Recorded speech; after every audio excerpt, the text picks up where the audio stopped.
Assalamualaikum warahmatullahi wabarakatuh. Halo teman bicara semua, selamat sore dan salam hangat untuk kita semua.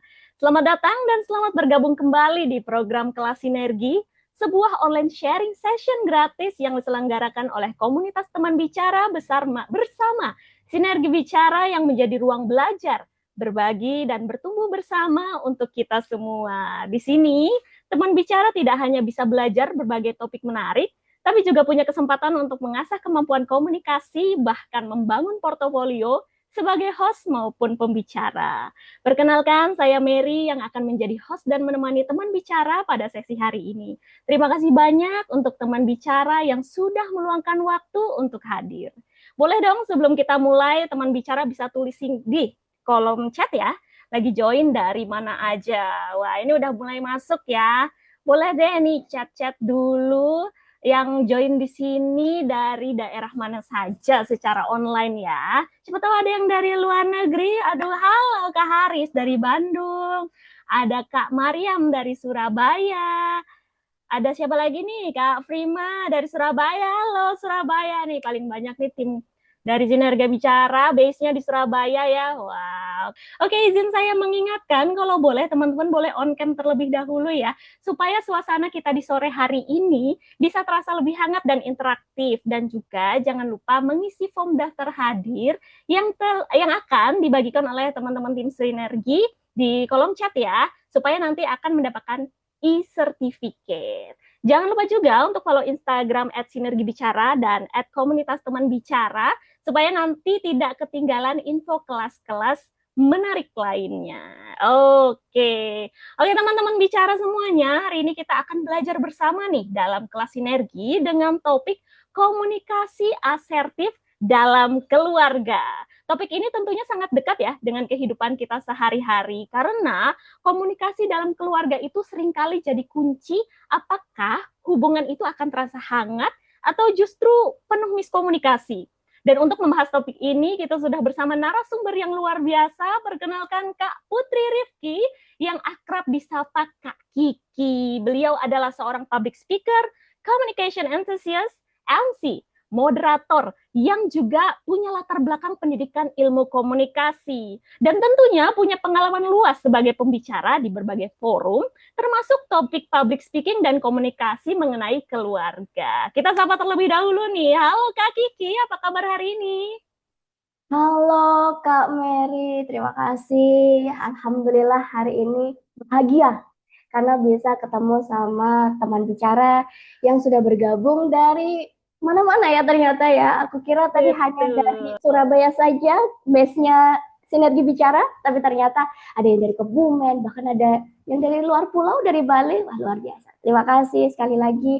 Semoga sesi belajar kita bersama sore ini ya, di sore yang hangat karena tadi saya sempat berbincang sebelumnya ya Kak Mary ya dari Surabaya rasanya panas, yang dari Tangerang juga panas, yang di Jogja itu juga wow, luar biasa juga panasnya. Semoga Benar sore ini sekali. semakin hangat dengan topik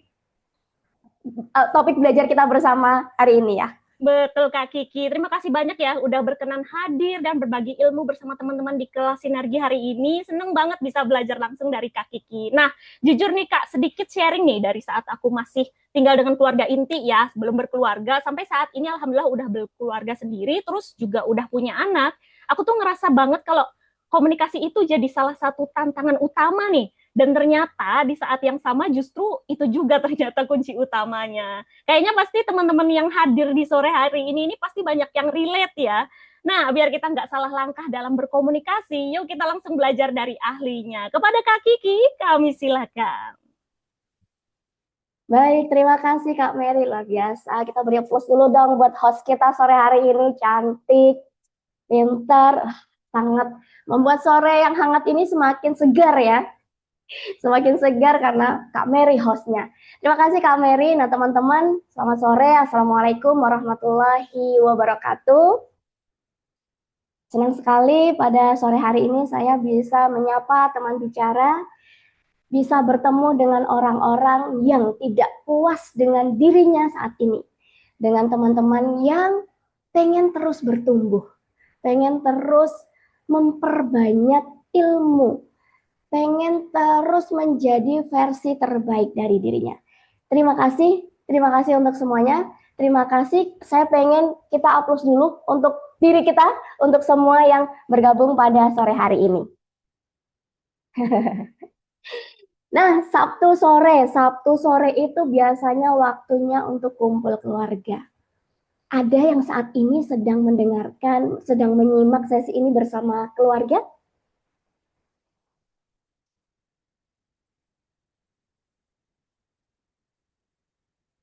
Nah, sore ini kita tidak hanya akan belajar, tidak hanya akan tahu tentang apa itu komunikasi asertif, tapi kita juga akan belajar bagaimana sih caranya sebenarnya itu. Saya bukan bermaksud untuk menggurui teman-teman, bukan berarti saya selalu asertif setiap hari, enggak. Tapi kelas ini, momentum ini juga sebagai pengingat untuk diri saya bahwa kehidupan itu dinamis. Keluarga itu ring terdekat dalam diri kita yang harus kita jaga. Di hari Sabtu 18 April 2026 ini adalah hari terakhir di bulan Syawal. Betul ya teman-teman? Bagi Muslim ini adalah hari terakhir di bulan Syawal. Kemarin kita sudah selama 1 bulan kita sudah berada di bulan Ramadan, bulan di mana kita saling mendekatkan diri kepada Tuhan Yang Maha Esa, memperbanyak amal ibadah. Kita menggeser rutinitas dunia ke rutinitas yang membawa kita menuju kebahagiaan, menuju hubungan yang lebih indah dengan Tuhan kita. Setelah itu lahirlah, kemudian ada bulan Syawal. Bulan Syawal, bulan di mana bulan yang menjadi kebahagiaan. Karena kita bisa berkumpul dengan keluarga. Tapi kadang momentum kumpul sama keluarga ini juga jadi momentum yang bikin deg-degan, ya enggak? Saya pengen tahu dulu nih, siapa yang Syawal kemarin terus rasanya kayak, aduh, kenapa sih harus ketemu Lebaran lagi? Kenapa sih harus ketemu keluarga lagi? Kenapa aku harus ketemu bude itu, tante itu? Aduh, aku tidak mau, aku mau di rumah saja. Ada yang seperti itu? Boleh tulis di kolom komentar ya. Suka ditanyain ini itu. Suka kadang, bahasa-bahasinya terlalu kelewatan bahasa ini ya. Gitu kan. Nah, kapan nambah anak, kapan nikah, aduh rasanya kayak, bisa nggak sih itu hal yang pertanyaan yang tidak boleh ditanyakan gitu. Tapi kita tidak boleh menyampaikan itu secara terang-terangan ya. Yang ada nanti akan terjadi huru-hara. Momentum maaf-maafannya gak jadi maaf-maafan. Jadinya gontok-gontokan. Ada pertanyaan kerja apa? Gajimu berapa? Kok sampai kamu gak nikah-nikah? Gitu kan. Aku udah kayak ini belum sih? Bu siapa itu? Kameri yang Bu Tejo. Mirip Bu Tejo, Kak. Ya Allah, julidnya. Julidnya minta ampun gitu ya. Nah, itu tadi teman-teman. Momentum kumpul keluarga justru bisa menjadi momentum yang sangat menyedihkan. Membawa luka yang akhirnya membuat kita ngerasa kayak, keluarga kok gini amat ya. Harusnya kan gak gitu. Harusnya kan kita happy-happy, bahagia gitu. Tapi kenapa sih kok harus gitu gitu. Nah, boleh dibantu untuk share screen dari tim SB. Kita langsung saja.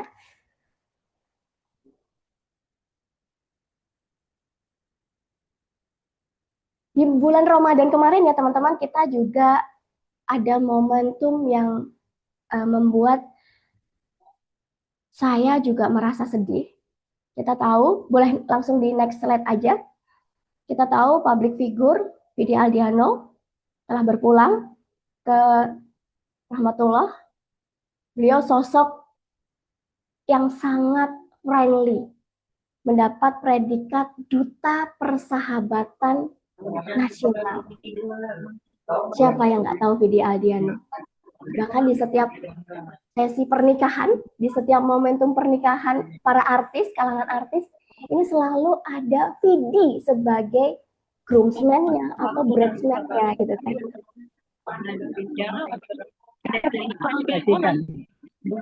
Nah, momentum kehilangan Vidi Aldiano ini juga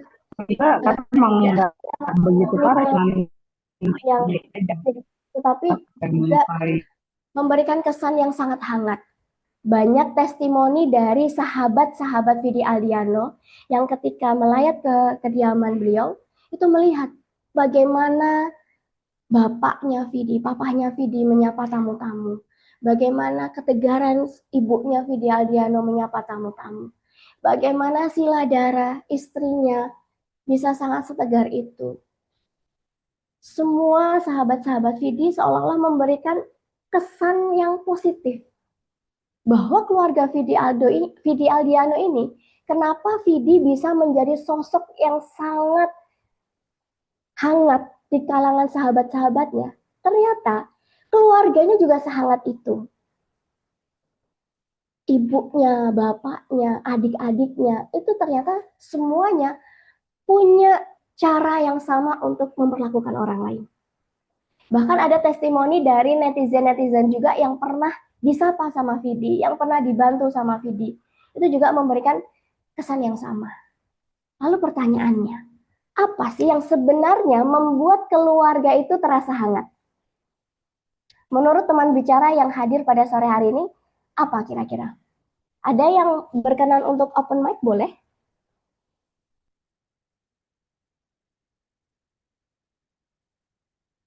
Atau mungkin mau tulis di kolom komentar, kira-kira apa ya yang membuat keluarga ini terasa hangat?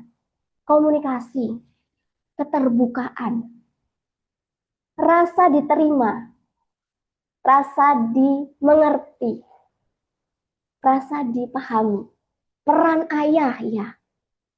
Indonesia sempat ini ya mendapat predikat fatherless ya karena peran ayah yang kurang terlibat dalam proses pengasuhan. Rasa dihargai, betul sekali teman-teman. Komunikasi. Adakah yang menganggap bahwa kenapa keluarga itu terasa hangat karena komunikasinya terjalin dengan baik?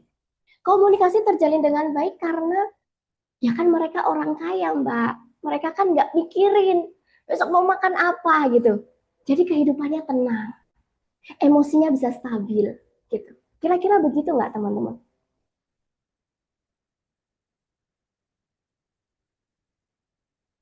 Tapi sayangnya tidak semua keluarga, tidak semua orang itu bisa mendapatkan kehangatan di dalam keluarganya.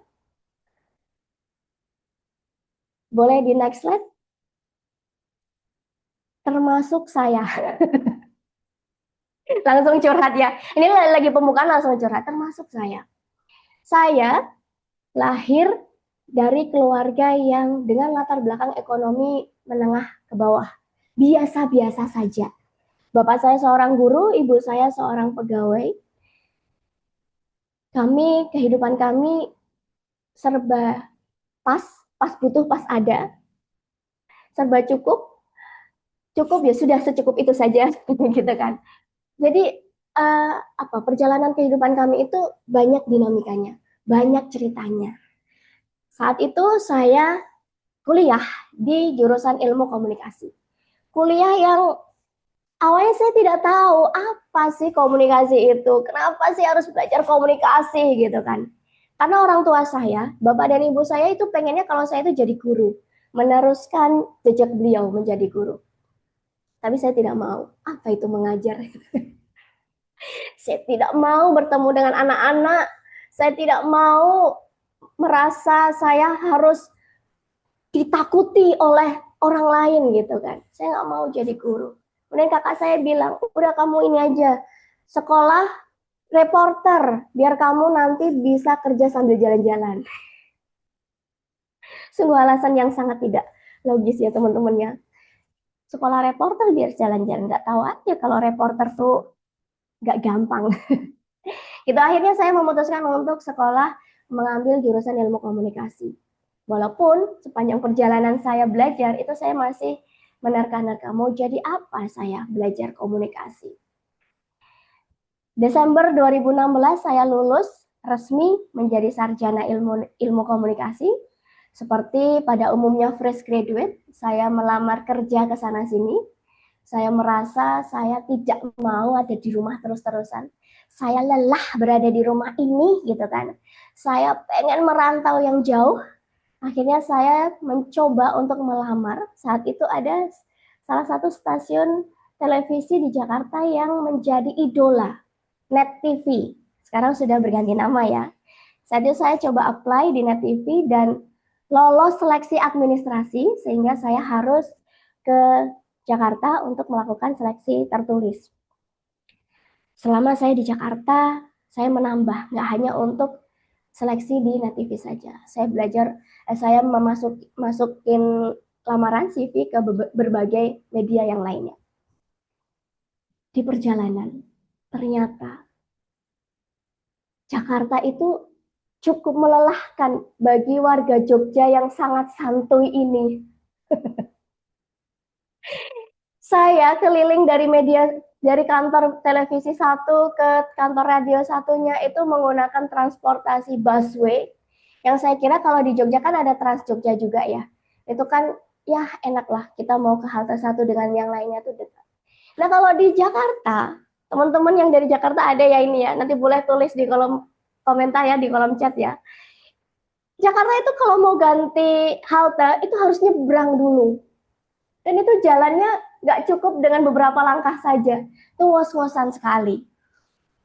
Di tengah perjalanan saya menikmati kota Jakarta itu, tiba-tiba saya diingatkan bahwa untuk apa sih kamu jauh-jauh ke Jakarta? Sedangkan di sini belum pasti kamu itu mau apa. Saat itu seperti itu.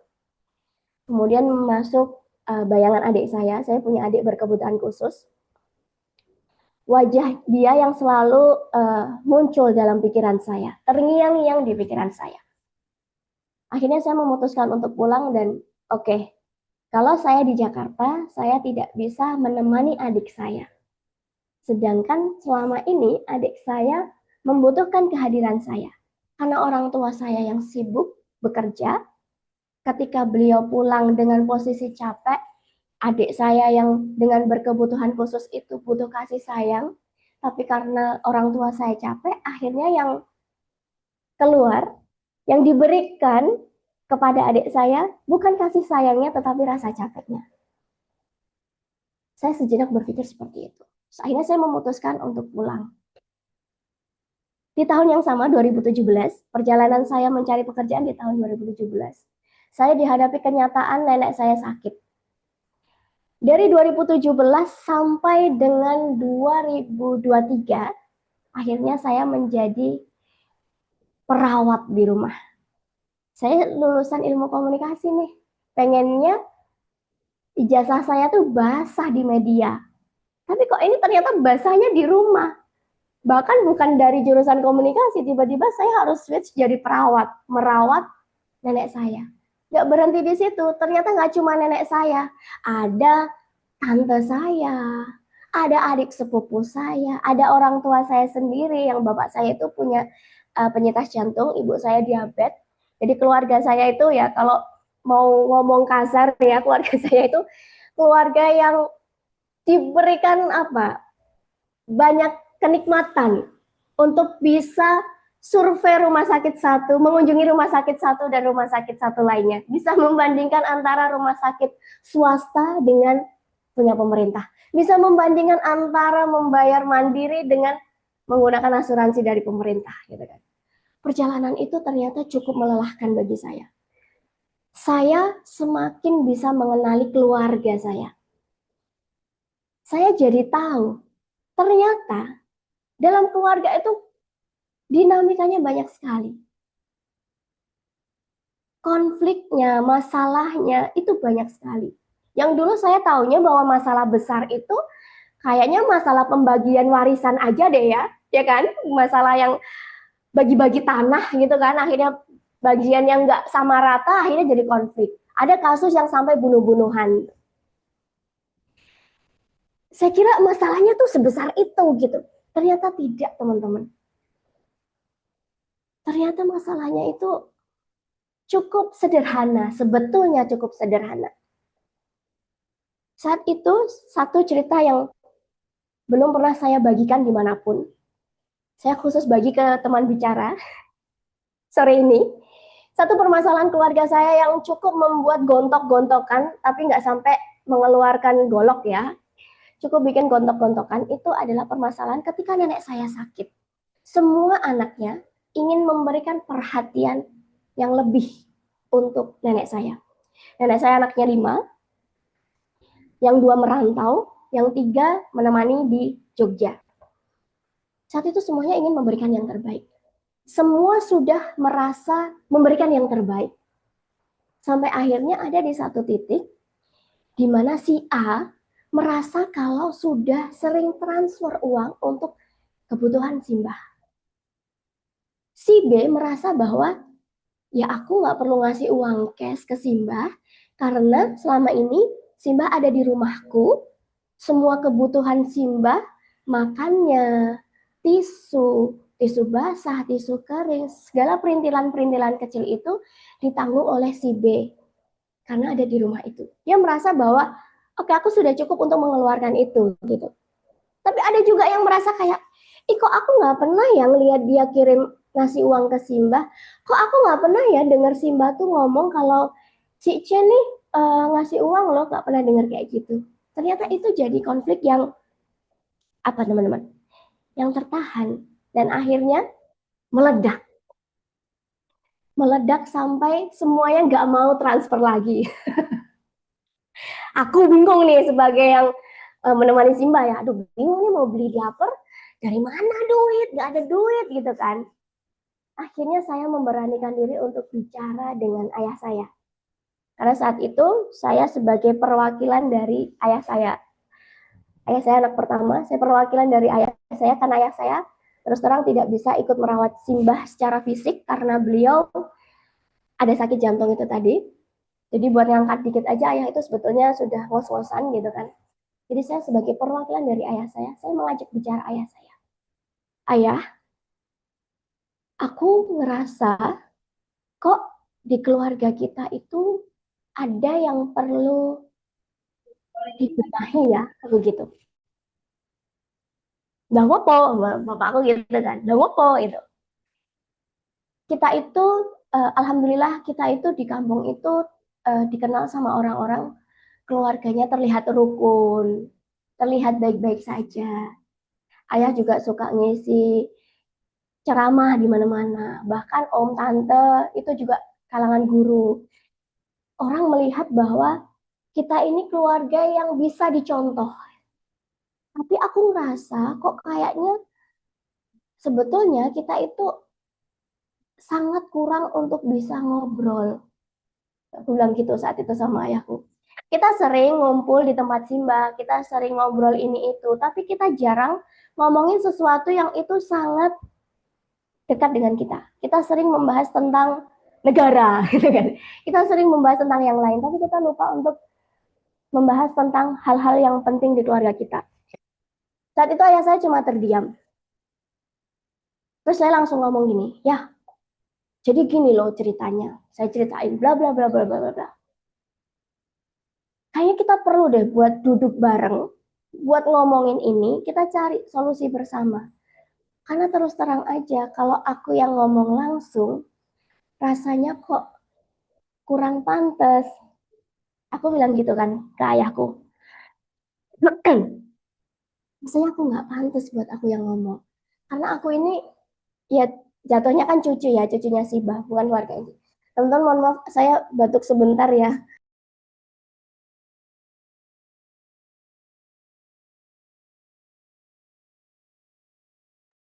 Mohon maaf saya tuh lagi batuk berat, jadi mohon izin saya nanti akan sedikit menyita waktu teman-teman untuk batuk sejenak.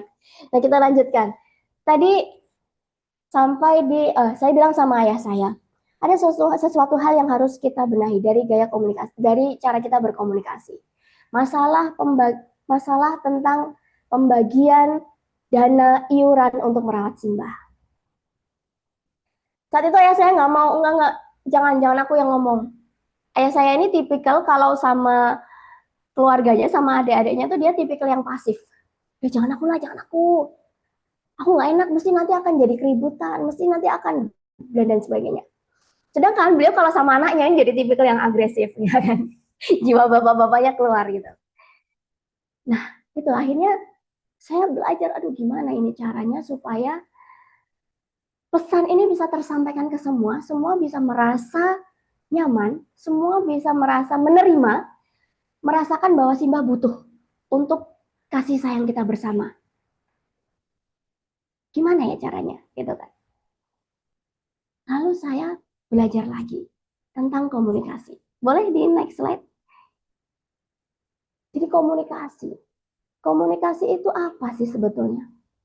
Komunikasi itu adalah proses pertukaran informasi, ide, perasaan, dan makna antara individu satu maupun kelompok melalui berbagai cara, baik secara verbal dengan kata-kata maupun secara non-verbal dengan mimik wajah, dengan gestur tubuh untuk mencapai kesamaan makna, mutual understanding. Kalau kita melihat definisi komunikasi ini ternyata sesederhana itu ya. Tapi kenapa? Boleh next selanjutnya. Tapi kenapa? Komunikasi dalam keluarga seringkali itu gagal. Ada yang mau memberikan pendapat? Kenapa seringkali kita itu disalahpahami di rumah? Aku tuh sebetulnya capek. Aku tuh bukannya nggak mau bantuin ibu cuci piring, tapi aku tuh lagi capek. Tapi kenapa sih ibu tuh ngomongnya harus marah-marah gitu? Nah kalau kamu nggak ngomong sama ibumu, kalau capek ya ibumu nggak tahu tuh kalau kamu capek, iya toh. Terlalu besar ego, ya. Malu di dalam diri untuk mau malu di dalam diri untuk memulai pembicaraan. Ego, beda pendapat. Seringkali kita itu merasa bahwa enggak lah, nggak usah ngomong lah, ntar ngomong juga nggak ada gunanya gitu kan. Karena ego kita terlalu tinggi. Atau mungkin, oh harusnya tuh kamu tuh ngerti gitu kan. Beda pendapat. Itu yang membuat kita apa? Sulit untuk ketemu jalan tengahnya.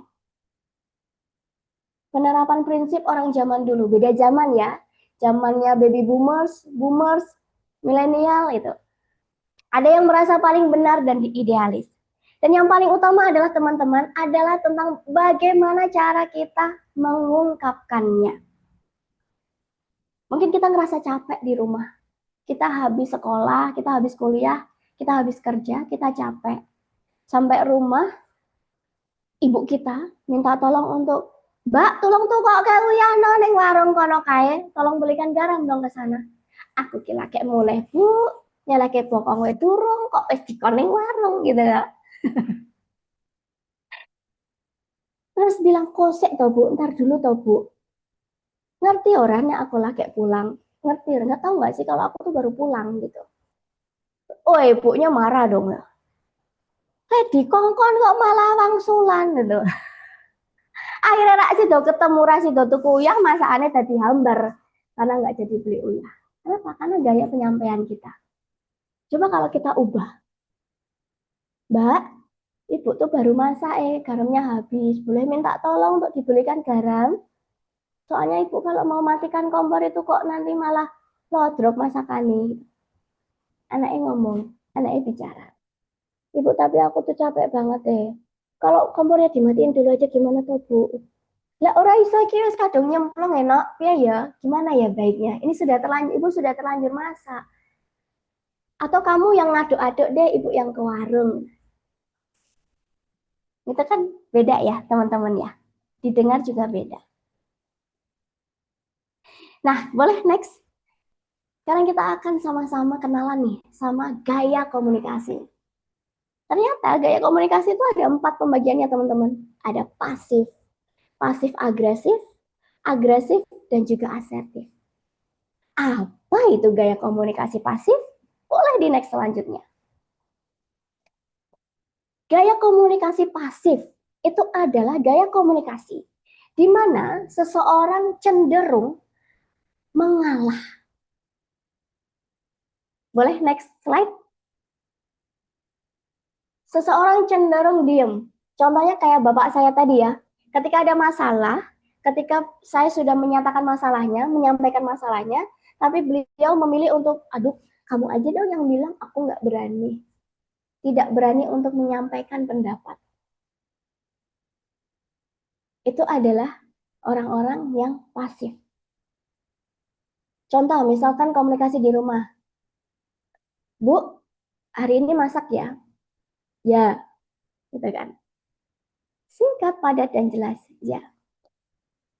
Terus kemudian kalau pasif agresif. Nah, pasif agresif ini tuh apa sih?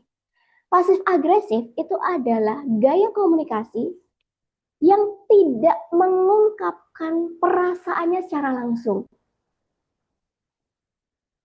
Biasanya orang yang punya gaya komunikasi pasif agresif ini cenderung orang yang senang nyindir. Kalau orang yang senang nyindir itu biasanya dia juga mudah tersinggung.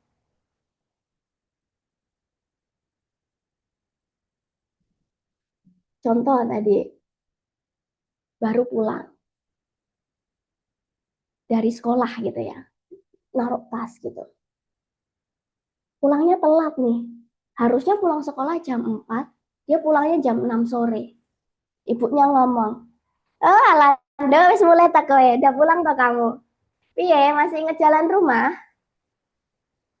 Halus, tapi kok tidak enak didengar ya. Rasan-rasan ya, senang rasani, berundel di belakang gitu. Kalau suruh ngomong di depan nggak berani, maunya ngomongnya di belakang aja. Kayak Butejo ya, udah julid ngomongin di belakang gitu kan. Nah, pasif agresif tuh seperti itu teman-teman. Nyindir, senangnya menyindir. Kak boleh dibantu next slide ke yang satu lagi, ke pasif agresif. Nah, kadang ekspresinya juga tidak sinkron dengan kata-katanya. Disuruh beli garam tadi, iya, iya, iya, kata-katanya iya. Tapi wajahnya besengut. Wajahnya tidak enak dilihat. Iya, kamu bilang, kontuk uyah. Orang tipe anak aku kesel gitu kan. Ibu tuh nggak tahu kalau aku tuh kesel gitu. Jadi ekspresinya itu tidak sesuai dengan apa yang dia katakan. Keponakan saya begitu. Ya, saya kadang-kadang juga begitu. Saya dulu juga begitu, pas masih anak-anak ya. Nah, boleh selanjutnya, kalau sekarang kita kenalan sama gaya agresif. Kalau tadi pasif itu cenderung diam. Pasif agresif ini ada kata-kata tapi hanya sedikit dan cenderung menyindir. Kemudian kita kenalan sama gaya agresif. Boleh di slide selanjutnya, gaya agresif. Ini adalah gaya komunikasi bagaimana kita menyampaikan keinginan kita dengan cara memaksa. Dengan cara menyalahkan. Dengan cara menyindir itu juga bisa masuk ke agresif ya.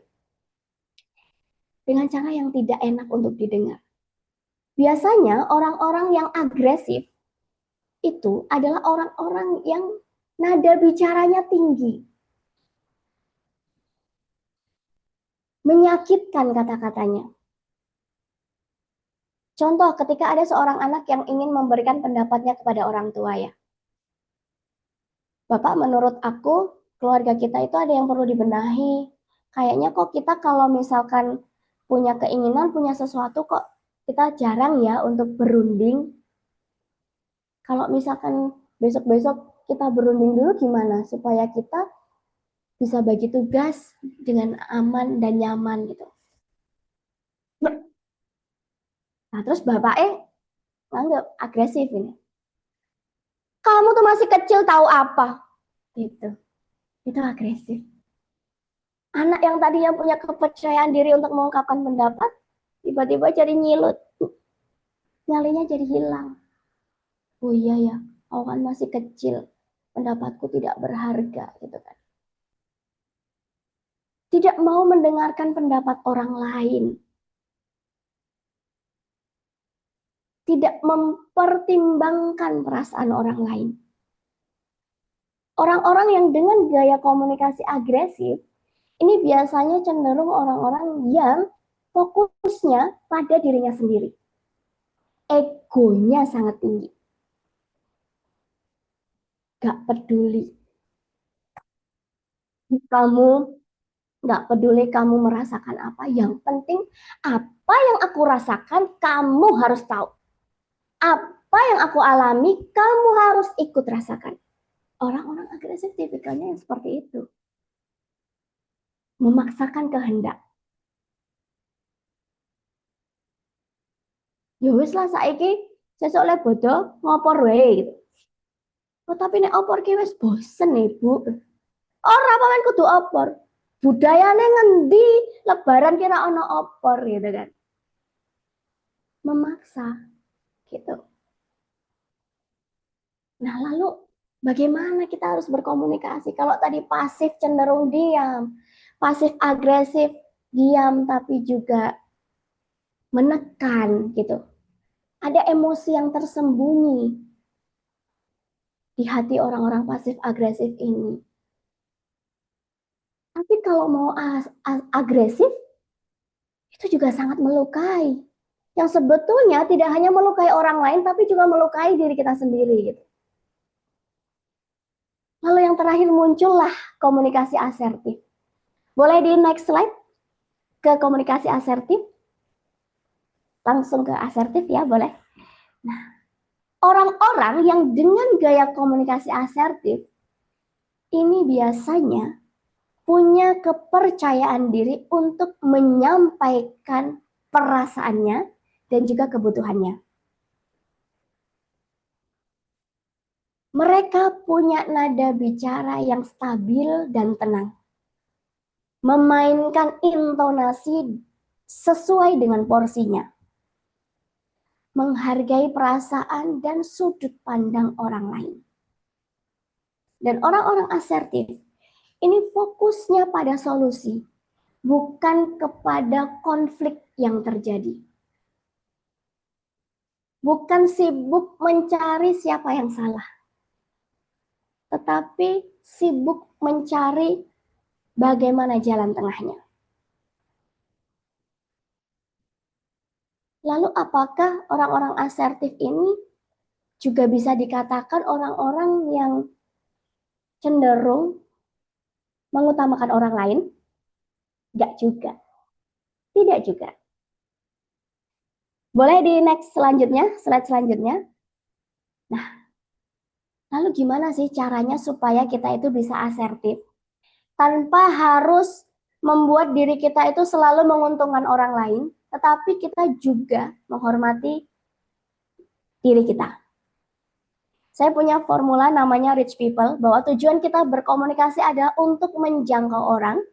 Makanya dibutuhkan yang pertama, boleh ke next slide selanjutnya, adalah rasa respect.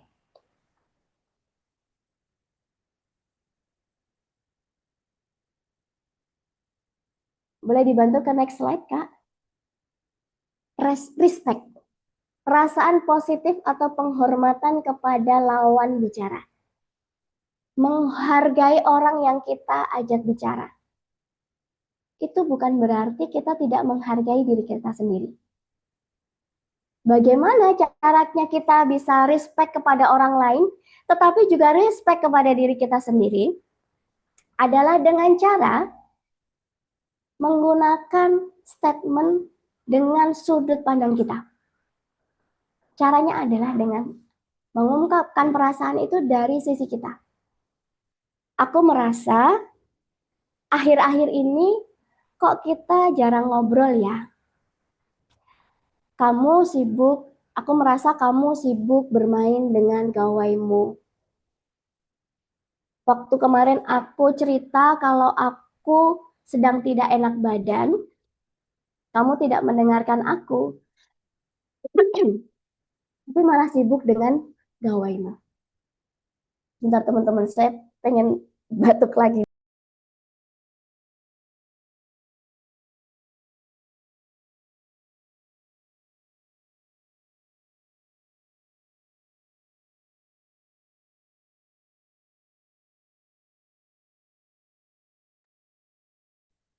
Jadi lewat sudut pandang kita, lewat sudut pandang diri kita, saya merasa. Ketimbang kita menyampaikan dengan kamu gimana sih kok main HP terus. Aku tuh kemarin lagi cerita loh sama kamu, tapi kamu tuh nggak memperhatikan aku. Kamu sibuk main sama HP-mu. Coba kalau kita ngomong dengan gaya yang seperti itu, apa yang akan terjadi selanjutnya? Ribut, tau mesti akan terjadi huru hara.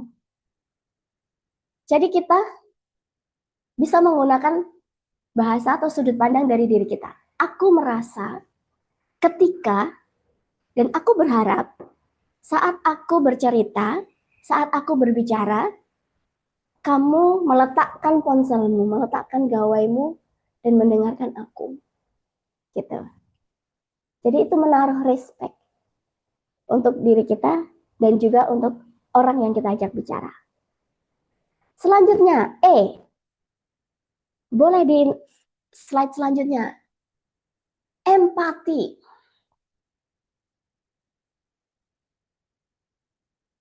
Bagaimana kita bisa menaruh, bisa merasakan apa yang sedang dialami oleh orang lain. Boleh di slide selanjutnya, Kak? Nah, mampu merasakan apa yang dirasakan orang lain. Mampu melihat dari sudut pandang orang lain, bukan hanya diri sendiri. Ketika tadi kita sedang berbicara, kemudian mengajak orang lain berbicara tapi sibuk dengan gawainya, kita sibuk untuk menyalahkan kan tadi. Kamu gimana sih, aku tuh lagi ngomong. Kok kamu nggak dengerin aku, malah sibuk sama ponselmu gitu. Coba kalau kita menaruh rasa empati itu terlebih dahulu. Oh, dia tuh lagi nggak mau dengerin aku karena ada sesuatu yang penting kah di HP-nya gitu kan. Atau mungkin dia sedang bekerja ya. Nah, kita bisa menggunakan bahasa yang menaruh rasa empati itu. Aku merasa tadi aku merasa ketika aku berbicara sama kamu tadi, kamu tidak mendengarkan aku. Kamu sedang sibuk dengan gawaimu. Apakah kamu sedang ada sesuatu yang penting? Apakah bisa kita bicara terlebih dahulu? Gitu. Atau mungkin kita bisa memberikan pertanyaan. Kalau nanti kamu sudah selesai dengan bermain handphone, gantian ya, tolong dengarkan aku. Gitu. Jadi kita menaruh respect, tapi kita juga menyelipkan empati. Kombinasinya. Membuat orang itu merasa dimengerti, bukan dihakimi gitu kan. Aku ki saja aku ki sakjane yo ngrungokke. Aku tuh mendengarkan, tapi kok iki penting banget. Aku nek ora bales chat iki aku iso dimarahin sama bosku. Karena bosku butuh data ini segera gitu kan.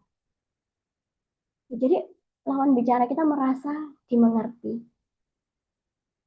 Pentingnya kita untuk meletakkan empati. Selanjutnya, apa sih yang perlu kita ketahui gitu? Di slide selanjutnya, kita akan mengetahui bagaimana kita berbicara. Dengan siapa kita berbicara? Mohon maaf. Boleh di next, Kak, slide selanjutnya. Nah, mengenali dengan siapa kita berbicara. Kepada anak akan berbeda gaya penyampaiannya dengan pasangan. Akan berbeda juga ketika kita menyampaikan dengan orang tua kita. Usianya, perannya apa, posisinya di rumah itu sebagai apa. Itu akan membantu kita untuk mengetahui bagaimana cara kita berkomunikasi. Memahami karakter dan kebutuhan emosinya. Ada istilah yang sangat familiar itu bahasa kasih, love language. Love language orang itu kan beda-beda ya. Ada yang senang dipuji, ada yang senang dengan sentuhan.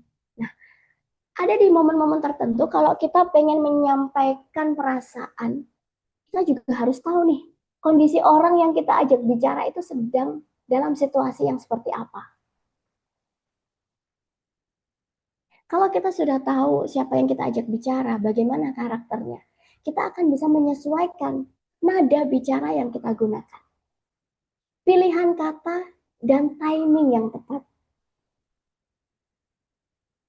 Misalnya kita melarang anak kita untuk makan gorengan. No, no, no, adek, tidak boleh makan gorengan ya, nanti bisa batuk kalau kita makan gorengan. No, no, no ya, gitu kan. Kalau kita sama anak-anak kan sering gitu ya. No, no, no ya, gitu. Nah, coba dengan gaya yang seperti ini, kita sampaikan juga kepada orang tua kita. Bapak, no, no, no ya, Bapak nggak boleh makan gorengan. Nanti Bapak bisa kolesterolnya tinggi loh. Kolesterolnya naik lagi loh. Badannya pegel-pegel loh. Gitu. Bapaknya digonoknya malah yuk terus pada bocah iki gitu kan. Karena kita sebagai orang dewasa ketika berbicara dengan anak, kita harus menyesuaikan bahasa dengan bahasa anak. Tetapi ketika berbicara dengan orang tua kita juga harus menyesuaikan bahasanya. Bapak udah dong stop gorengannya. Gorengan itu kan kolesterolnya tinggi. Nanti kalau Bapak pegel-pegel lagi gimana? Saya gitu. Jadi pilihan bahasa, nada bicara itu harus disesuaikan dengan siapa yang kita ajak bicara. Lalu yang berikutnya adalah kejelasan. Boleh di selanjutnya. Kejelasan kita berbicara. Menyampaikan pesan dengan jelas dan mudah dipahami. Tidak bertele-tele, nggak ragu-ragu. Makanya itu tadi, orang-orang yang asertif itu punya kepercayaan diri untuk menyampaikan sesuatu. Karena apa yang dia sampaikan adalah jelas, bisa dipahami. Nggak main kode-kodean. Aku tuh ngerasa kesel loh pas kamu kemarin nggak mau nanggepin omonganku gitu.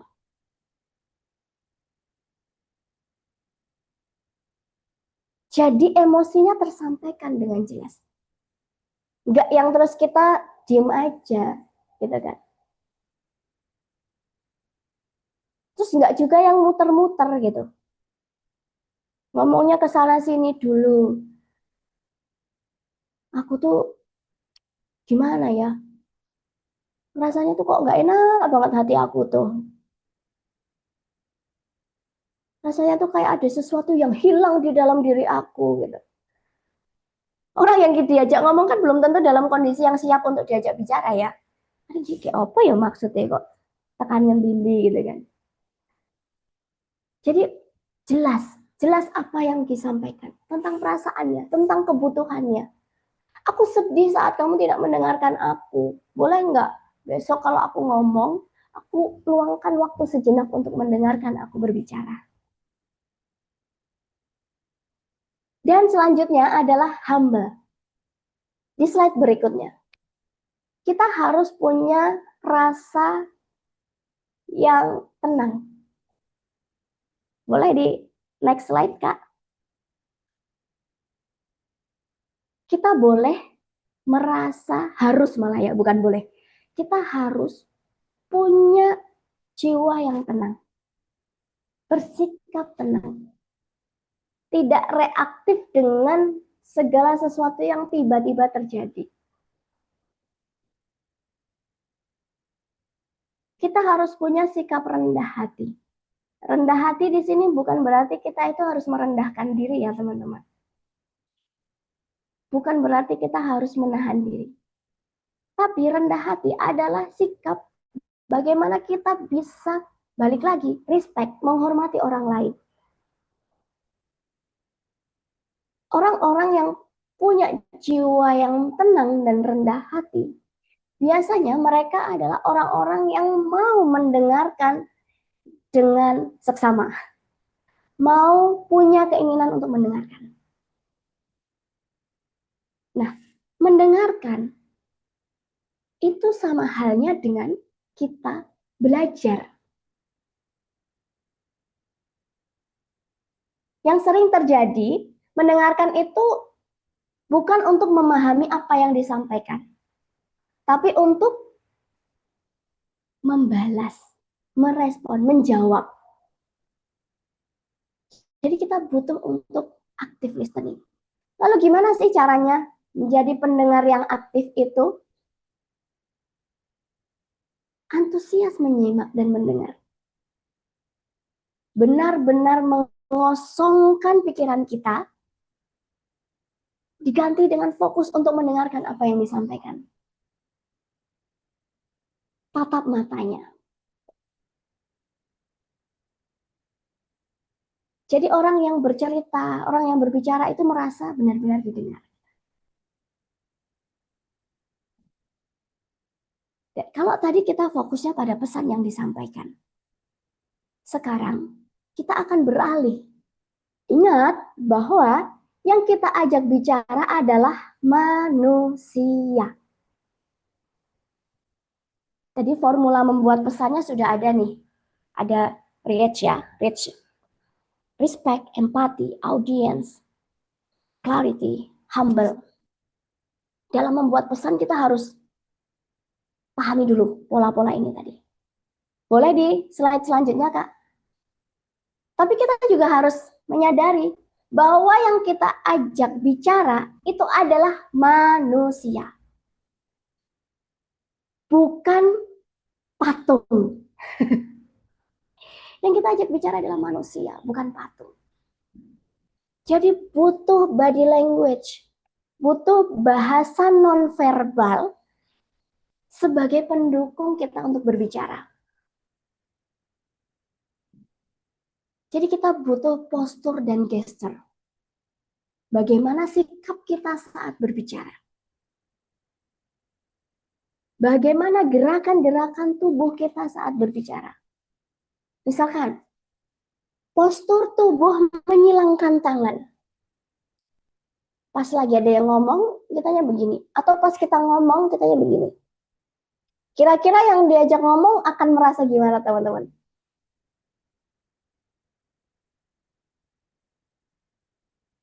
Akan merasa terintimidasi ya. Atau mungkin akan merasa bahwa, wah kayaknya dia tidak berkenan deh mendengarkan aku gitu. Udah malas duluan kan jadinya. Nah, jadi postur ini butuh. Atau mungkin kita duduknya sambil, saat duduk ya misalkan, kita sambil tendetan kayak gini. Coba teman-teman, kalau saya berbicara sore ini dengan penyampaian saya yang seperti ini, apakah teman-teman nyaman untuk mendengarkan saya berbicara?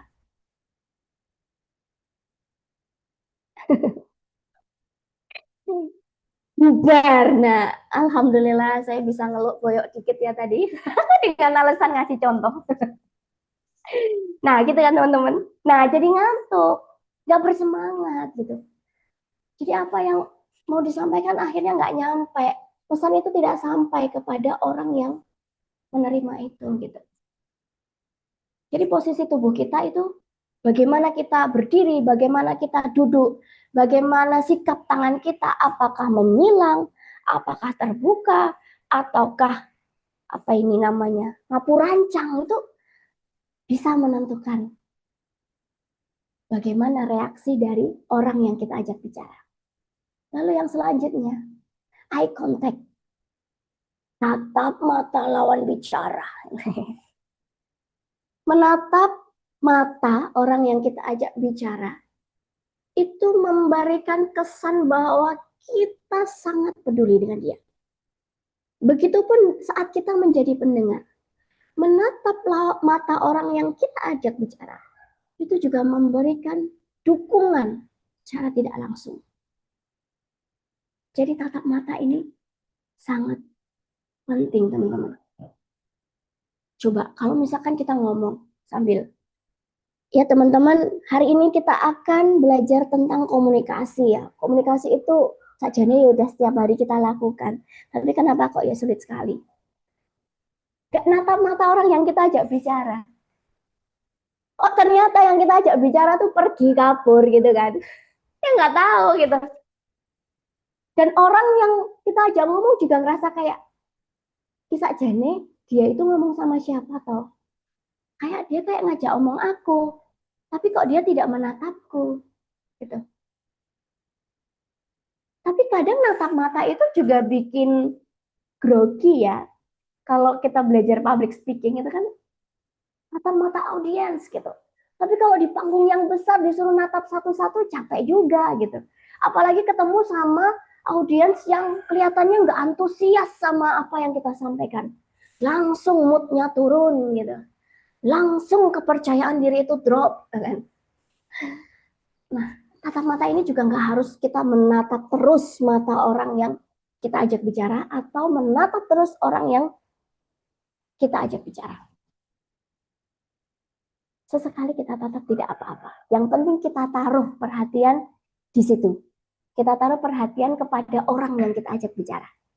Karena kalau menurut Dokter Aisyah Dahlan, teman-teman tahu ya, Bu Isah, itu otak manusia, perempuan dan laki-laki itu dirancang berbeda. Kalau perempuan itu bisa lama menatap mata pembicara, menatap lama orang yang diajak bicara, atau menatap lama orang yang mengajak dia bicara. Tetapi kalau laki-laki tidak. Laki-laki itu butuh kemauan yang tinggi. Karena otaknya tidak dirancang untuk itu. Kita harus pahami itu. Kalau kita ngomong sama suami kita, terus dia ngeliatin, tapi habis itu dia fokus ke yang lain, ya kita harus pahami bahwa laki-laki seperti itu, gitu kan. Tapi sebisa mungkin sebagai laki-laki kita harus belajar Recording stopped. menatap mata itu juga Recording in progress. penting gitu. Nah, selanjutnya adalah orientation. Bagaimana posisi tubuh kita? Kalau tadi postur itu kan bagaimana cara kita berdiri dan duduk ya, teman-teman. Kalau orientation ini adalah posisi tubuh kita terhadap lawan bicara kita. Apakah posisi kita saat berbicara itu berdekatan, berhadap-hadapan, atau posisi kita itu nyamping? Kalau kita bicara dengan anak-anak, terutama anak-anak yang usianya 2-6 tahun, usia di bawah 6 tahun, itu sebaiknya kita berhadapan dan satu level. Jadi mata anak ketemu dengan mata kita. Satu level. Kenapa? Karena ketika kita bicara dengan anak, kok kita tidak berada pada level yang sama, anak merasa terintimidasi. Soalnya dadak ndangak gini. Pertama dia merasa terintimidasi, kedua merasa lehernya pegel. Bu, pegel leherku, ibu ngomong gak rampung-rampung. Kalau anak-anak gitu, supaya mereka merasa bahwa tidak ditekan. Jadi posisi kita itu juga menentukan. Kalau kita ngomong sama pasangan kita, ya kalau obrolan itu sangat serius, sebaiknya kita berhadapan-hadapan. Supaya kita bisa tahu responnya. Tapi kalau obrolan itu adalah obrolan-obrolan yang ringan, obrolan-obrolan yang santai, kita boleh bersebelahan. Sambil bergandengan tangan. Boleh, tidak apa-apa. Jadi sesuaikan kebutuhan itu. Lalu yang selanjutnya adalah presentation. Presentation. Kok kayak mau ini aja ya, mau kuliah aja ya pakai presentasi. Bukan itu maksudnya teman-teman. Presentasi di sini adalah bagaimana cara kita menyampaikan, intonasi yang kita gunakan, nada bicaranya bagaimana, terus kemudian kejelasan katanya, pemilihan kata yang kita gunakan. Itu harus kita perhatikan. Jadi nada bicara ini penting sekali. Katanya sama, iya. Tapi bisa beda makna ketika kita bilang iya, iya, ya. Bisa beda makna gitu kan. Jadi nada bicara, intonasi itu juga menentukan orang ini mau mendengarkan kita atau enggak. Dan selanjutnya tentang penampilan. Lah mau so Arab ketemu anaknya dadak dandan sih Mbak Kiki gitu kan. Enggak, bukan gitu maksudnya teman-teman. Look di sini adalah bagaimana kesan kita, kesan yang ditangkap oleh orang yang kita ajak bicara. Vibrasi yang kita berikan kepada orang itu bagaimana? Jadi kesan yang terlihat secara keseluruhan.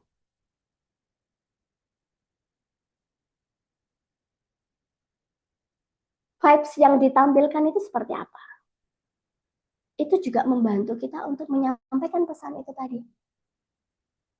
Sampai dengan tepat sasaran. Dan yang terakhir adalah menggunakan ekspresi. Yo ojo datar-datar wae nek ngomong ki, kudu nganggo ekspresi. Nek seneng yo seneng. Kalau seneng, kalau bahagia ya sampaikan dengan berbunga-bunga. Kalau sedih ya sampaikan dengan sedihan. Kalau marah ya harus pakai melotot pun juga boleh gitu kan. Enggak. Jangan sampai melotot ya teman-teman. Kalau melotot itu aduh, rasanya sakit banget gitu. Bahasa nonverbal yang menurut saya sangat sakit diterima adalah tatapan yang melotot gitu. Marah cukup dengan memberikan ketegasan di mata. Saya tidak suka. Saya kecewa. Saya kecewa kenapa? Berkali-kali saya bicara tidak didengarkan. Marah yang elegan. Gitu. Jadi itu teman-teman. Kita harus pahami dulu. Tadi pesan-pesannya, cara mengemas pesannya. Harus mengetahui orang yang kita ajak bicara itu seperti apa. Nah, cara penyampaiannya kita juga harus tahu. Karena yang kita ajak ngomong itu manusia dengan berbagai macam dinamikanya. Bukan patung, bukan hewan. Boleh di selanjutnya? Nah, sebelum beralih ke selanjutnya ya teman-teman, saya pengen tanya dulu. Kalau tadi kan kita sudah belajar, kita sudah sama-sama membedah ya, gaya komunikasi ada pasif, pasif agresif, dan juga asertif. Saya pengen tanya sama teman-teman, kalau silent treatment itu masuknya ke gaya komunikasi apa?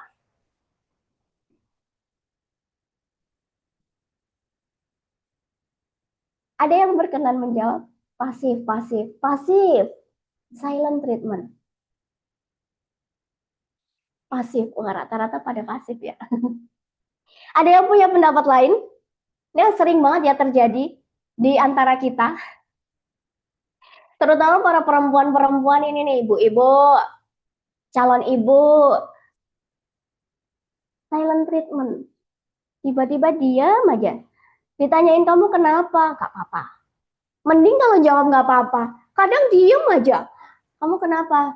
Diem aja. Tahu-tahu 3 hari diemnya. Pas udah awal nikah gitu ya Kak Meria. Iya. Pas udah 3 hari baru dia meledak-ledak. Kamu tuh gak bisa yang ngertiin aku. Aku tuh udah diem aja dari kemarin. Kamu gak berusaha tanya aku tuh kenapa. Padahal udah ditanya kamu kenapa gitu kan. Nah, silent treatment ini termasuk, betul nih kata Kak Sekini Saraswati, pasif agresif teman-teman. Jadi diem, tapi sebetulnya menekan. Karena dia memendam emosi. Kalau pasif tadi dia diem, tapi ya wis lah luweh gitu. Diem karena memikirkan orang lain. Aku nggak mau berkonflik sama dia. Tapi kalau pasif agresif, ini tuh yang malah justru melelahkan sekali orang-orang pasif agresif ini ya. Udah dia suka nyindir, suka ngambek, gampang tersinggung, silent treatment lagi, ya kan? Titen nono gue lah ini, ngaruh mirip ya, titen nono gue, karena jiwet banget, titen nono gue, ngayal menayal gitu kan. Itu kalau silent treatment itu masuknya ke pasif agresif ya teman-teman. Nah sekarang kalau ini yang baru-baru viral kemarin, Dokter Tirta versus Dokter Dia. Kira-kira nih gaya komunikasi beliau-beliau ini apa? Saya sambil minum sebentar ya teman-teman. Boleh ditulis di kolom komentar. Oh, kolom komentar ya berasa main sosmed ya. Di kolom chat boleh. Dokter Gia versus Dokter Tirta. Yang baru-baru ini viral. Viral di media sosial. Gara-gara podcast mereka di Raditya 3. Ada yang mau berpendapat, Dokter Tirta itu gaya komunikasinya apa ya?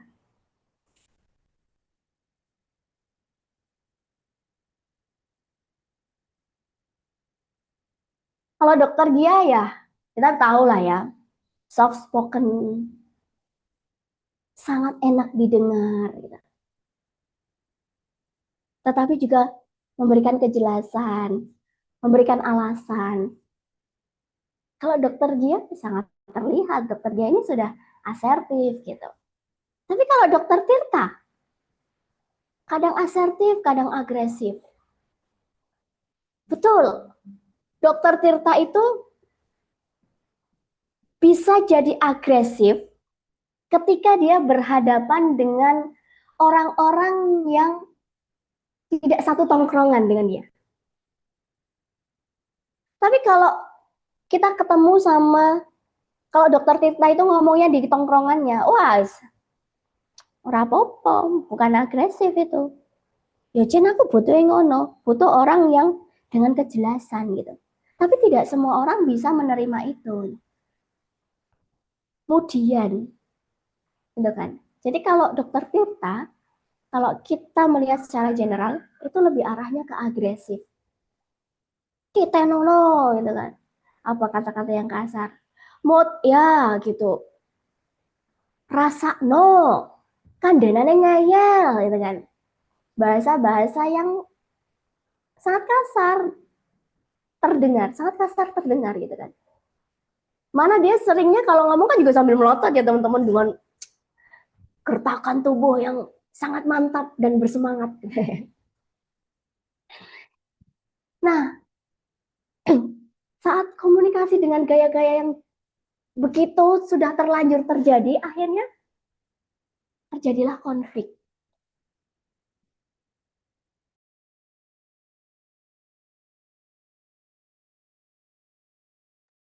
Nah, lalu bagaimana ketika sudah terlanjur terjadi konflik? Bagaimana cara kita mengelola konflik? Yang pertama adalah strategi menyampaikan kebutuhan.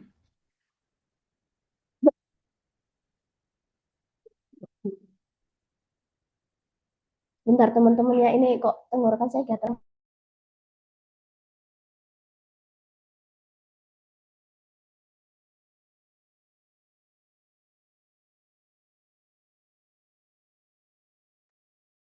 Saya itu lagi flu berat, baru sekitar 3-4 hari ini, dan sudah melakukan segala macam cara untuk mengobati, tapi ya qadarullah masih pengen berlama-lama di tenggorokan saya. Jadi mohon maaf kalau saya mengganggu waktu teman-teman untuk batuk-batuk sejenak ya, mohon dimaafkan. Kita lanjut ya, bagaimana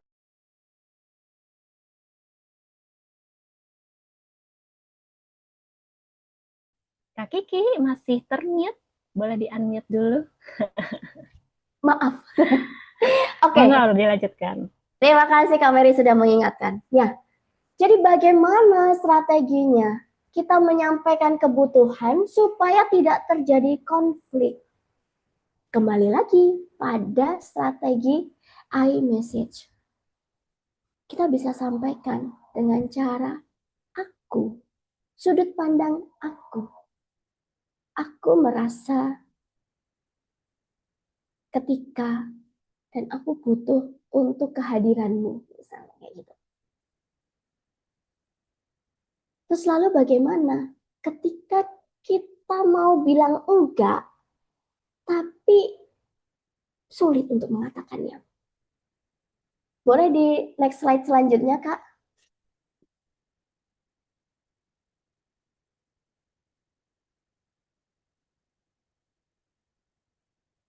Boleh dibantu slide selanjutnya?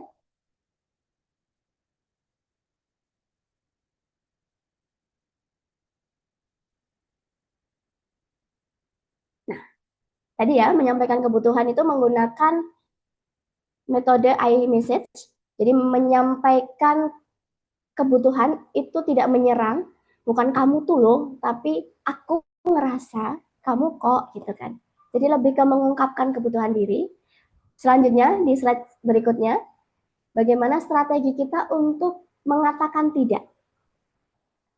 Boleh bergeser di slide berikutnya.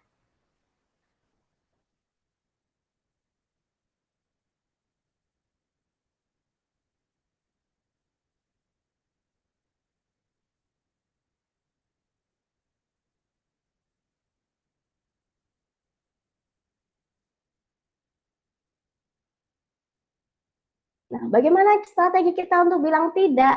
Itu strukturnya ada 3, teman-teman. Kita mengapresiasi dulu. Lalu kita menyampaikan penolakannya. Lalu kita memberikan alternatif, opsi yang lain. Contoh, ketika anak kita sedang asik bermain, tetapi dia udah waktunya mandi nih, sudah terlalu lama bermain. Harus mandi nih, gitu kan. Kita sampaikan. Adek, ibu tahu kalau adek sedang antusias sekali, sedang semangat sekali dengan mainan adek yang baru. Adek masih ingin bermain lama-lama. Tapi ini sudah waktunya mandi. Sudah cukup ya bermainnya. Gitu. Anaknya nggak mau ibu, aku masih mau main. Gitu. Lalu kita tawarkan alternatif yang lain. Bagaimana kalau kita main lagi setelah nanti selesai mandi? Jadi kita mau bilang nggak boleh, sudah cukup mainnya gitu. Tapi dengan bahasa yang tidak terang-terangan bilang tidak.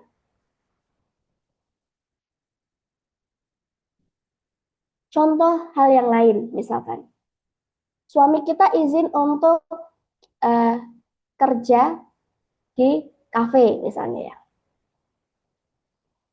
Itu tuh mau bilang enggak gitu. Aduh. Tapi kalau kita langsung ngomong nggak boleh, di rumah aja. Apain sih? Dadak neng kafe-kafe barang mesti ngecengi wong liya kan gitu. Pasti mau lihat yang lain kan. Emang kenapa? Di rumah nggak nyaman kamu kerja di rumah? Terjadi keributan kalau menyampaikannya seperti itu. Tapi gimana caranya kita bilang enggak? Kita apresiasi dulu. Sayang, aku tahu kamu bosen ya kerja di rumah. Pengen cari suasana baru ya. Tapi aku nggak mau kalau di rumah sendirian. Aku ngerasa kalau kamu nongkrong kerja di kafe, itu nanti pengeluaran kita akan semakin bertambah. Kan kita baru hemat. Kita tawarkan alternatif atau opsi lain. Gimana kalau sayang kerja, aku bikinin kopi, terus sayang kerjanya di teras depan. Jadi sayang tetap bisa dapat suasana yang baru, tetap bisa menikmati kopi, dan aku juga tetap bisa menatapmu, tetap bisa berada di dekatmu. Itu menyampaikan kebutuhan kita untuk bilang tidak, tapi tidak akan terjadi konflik. Karena kita sampaikan dengan penuh penghormatan, dengan respect, dengan empati, dengan pemahaman, dengan jelas. Ya. Yang selanjutnya, boleh di next slide. Yang berikutnya adalah strategi marah. Saya tahu bahwa marah itu adalah perasaan yang sangat amat valid.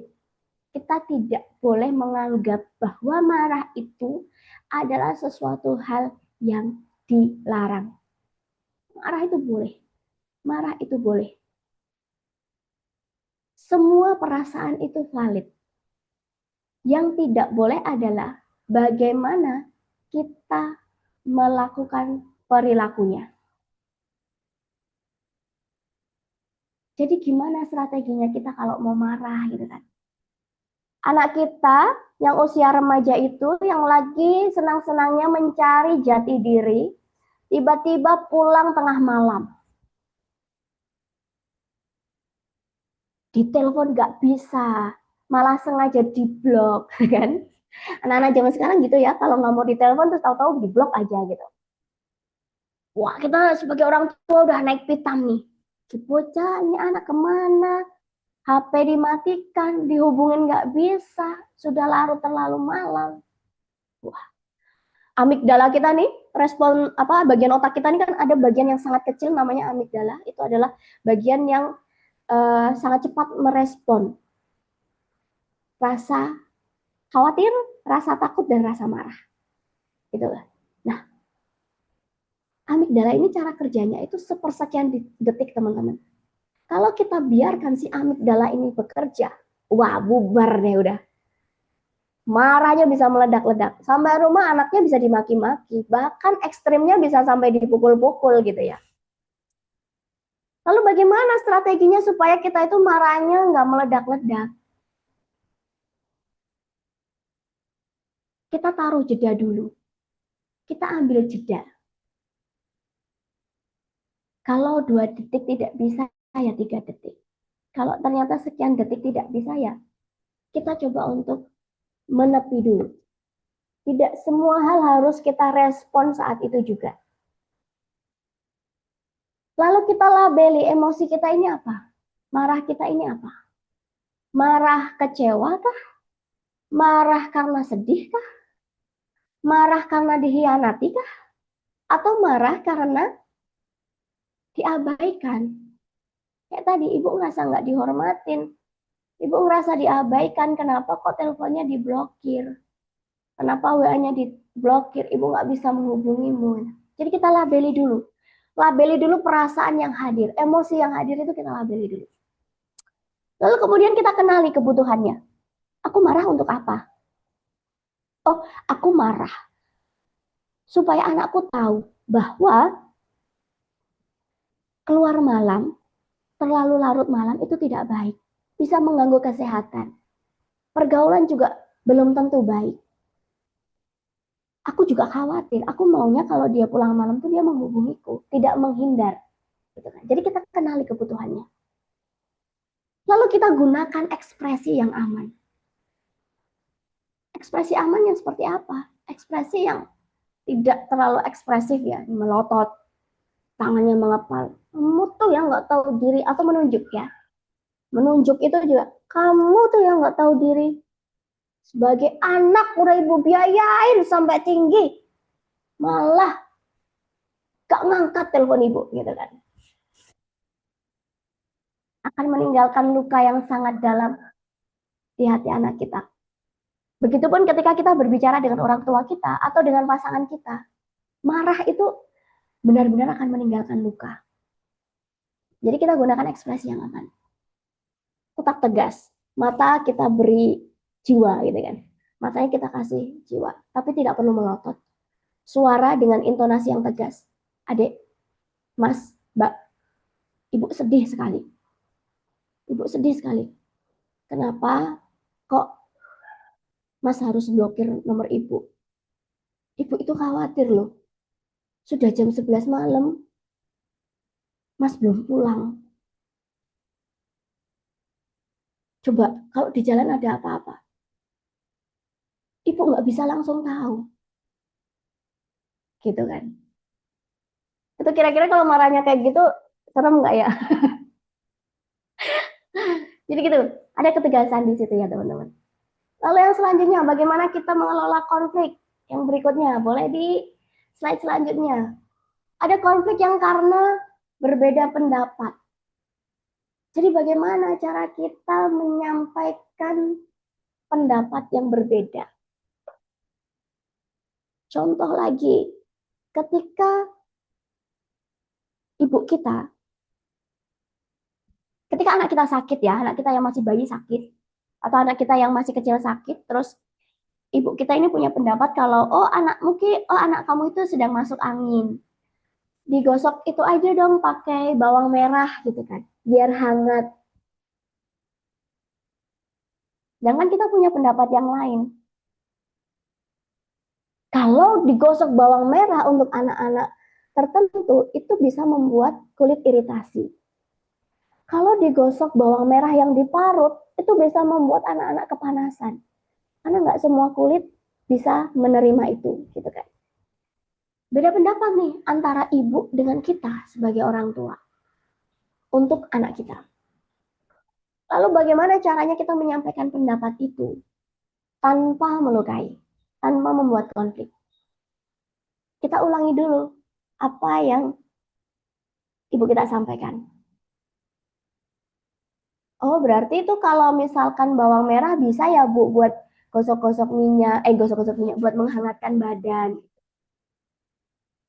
Jadi kita ulangi dulu pendapat beliau. Dulu waktu kecil aku juga gitu ya Bu, digosok pakai bawang merah ya. Waktu aku sakit gitu kan. Aku tahu ibu tuh sayang sama saya, sama anak saya, misalnya gitu. Aku tuh tahu ibu tuh sayang sama cucunya. Ibu tuh pengen cucunya biar cepat-cepat sehat, biar tertangani dengan baik. Terima kasih ya Bu, bisa sampaikan terima kasih dulu. Tapi Bu, maaf sebelumnya. Sekarang itu kan sudah mulai berkembang pengetahuan. Nah, ternyata diteliti kalau dokter itu tidak menyarankan untuk menggosok bawang merah menggosok tubuh anak menggunakan bawang merah. Kenapa? Karena bisa sakit. Jadi kita validasi dulu. Kita sampaikan dulu. Kita ulangi dulu apa yang beliau sampaikan, apa yang mereka sampaikan. Kalau pemahamannya sudah sama, kita validasi. Baru kita masukkan pendapat kita.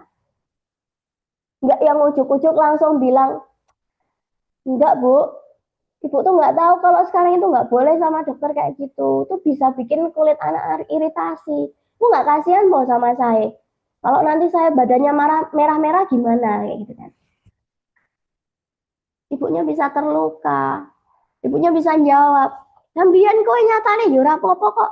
Nyatanya kamu juga masih hidup tuh sampai sekarang tak kasih bawang merah. Nyatanya kulitmu juga nggak apa-apa toh." Akhirnya cekcoknya tidak kunjung berhenti. Saut-sautan nih kapan rampungnya. Terus anak kita yang mendengarkan sedih.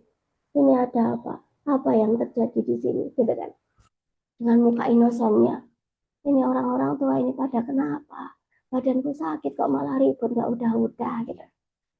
Gitu. Jadi butuh strategi untuk kita menyampaikan pendapat supaya tidak hanya diterima tetapi juga dipahami. Lalu yang berikutnya, boleh di next slide. Nah, kalau konflik sudah terjadi, lalu bagaimana caranya kita supaya kita menemukan solusi, menemukan kesepakatan? Yang pertama adalah sepakati masalahnya. Oh, masalahnya adalah anakku sakit, cucu ibuku sakit. Ibuku pengennya dioles bawang merah, sedangkan aku nggak mau.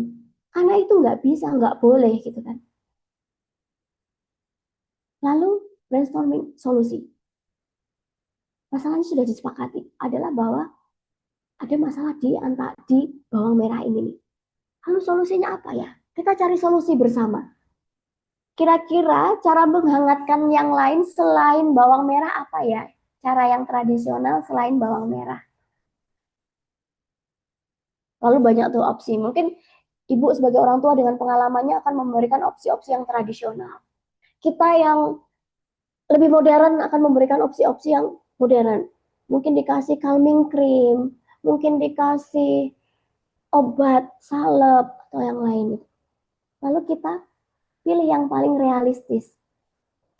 Kayaknya yang paling realistis yang bisa kita lakukan saat ini, menghangatkan tubuh anak adalah dengan mengenakan jaket di tubuhnya. Karena dia sudah menggigil kedinginan gitu misalnya. Kita pilih solusi yang tengah-tengah. Dan kita sepakati. Oke, kita ambilkan jaket dan kita pakaikan jaket ke cucu kita tersayang. Gitu. Pakaiin jaket. Jadi fokusnya pada solusi. Saya mau cerita lagi juga teman-teman. Beberapa waktu lalu, saya sempat, tadi saya sudah minta izin sama suami saya, ini agak bongkar aib keluarga ya. Bongkar aib Pak Sutri ini. Beberapa waktu lalu kami sempat berselisih paham.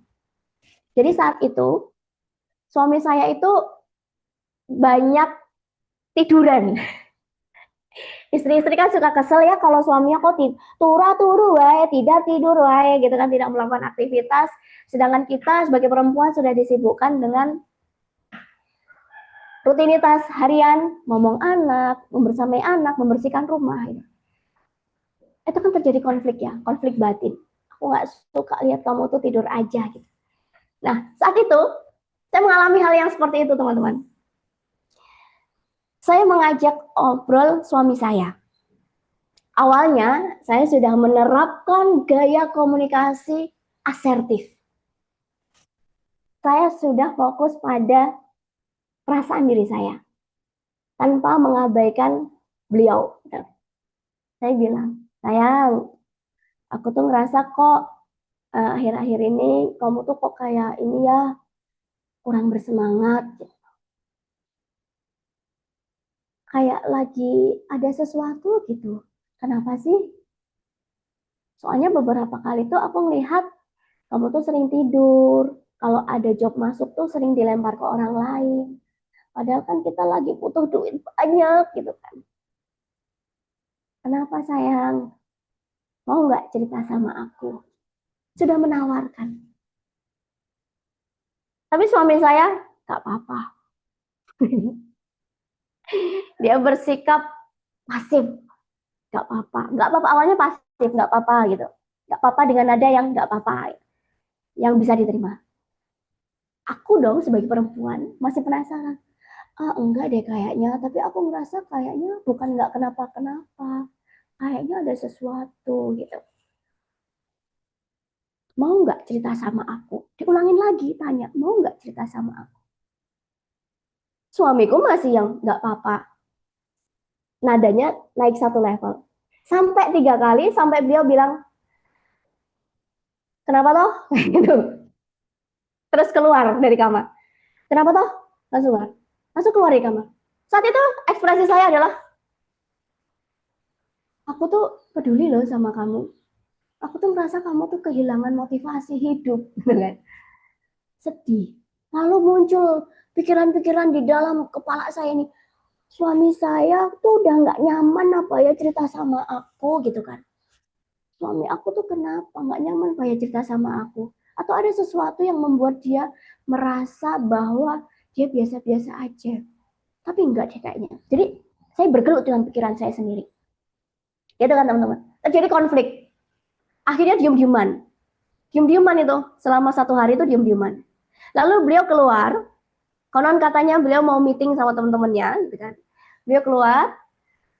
Sampai di lokasi beliau ngabarin. Karena saya selalu pesan sama suami saya.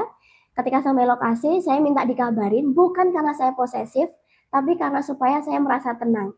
Saat kamu sudah sampai di tempat tujuan, saya merasa kamu aman ada di sana. Gitu. Jadi suami saya ngabarin, sayang, aku sudah sampai di cafe A. Gitu. Terus setelah itu kok typingnya panjang sekali nih, ada apa ini tumben-tumbenan, katanya meeting kok typingnya panjang gitu kan. Ternyata beliau adalah tipikal yang kalau terjadi sesuatu beliau lebih nyaman untuk menyampaikan melalui pesan. Jadi beliau sampaikan, sayang maaf ya, tadi aku sedikit membentak, nada bicaraku jadi tinggi. Aku tahu kamu sedih banget pasti gitu. Tapi aku nggak nyaman ditanyain kayak gitu tadi, aku nggak nyaman. Aku ngerasa diinterogasi. Beliau bilang kayak gitu. Terus beliau bilang, menyampaikan juga, kapan-kapan kita atur waktu buat ngobrol ya. Kita cari waktu buat ngobrol ya. Jadi ada konflik yang terjadi. Tapi lalu konflik itu tidak bertahan lama karena kita akan cari solusi bersama. Nah, setelah ganti hari, setelah kita sepakati kapan kita ngobrol bareng, akhirnya kita ketemu, teman-teman. Kita ngobrol. Saya dan suami saya ngobrol. Kami bukan kita. Kami ngobrol.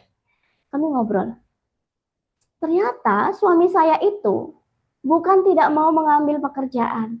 Bukan dia tuh malas-malesan. Bukan dia maunya di rumah aja, tidur aja tuh bukan. Ternyata tidak demikian. Tidak terang-terangan enggak gitu. Ternyata karena saya sampai terkejut. Ternyata karena beliau itu sedih ketika harus meninggalkan saya di rumah cuma berdua dengan anak saya. Beliau selalu kepikiran kalau beliau ambil kerjaan di luar kota, saya hanya akan berdua di rumah dengan anak saya. Yang mana kadang saya mau pipis aja saya tahan-tahan. Mau sholat aja harus nabrak-nabrak waktu sholat yang lain karena anak saya itu waktu itu masih sangat kecil yang tidak bisa saya tinggal begitu saja gitu. Jadi suami saya itu sebetulnya sedih sama saya gitu.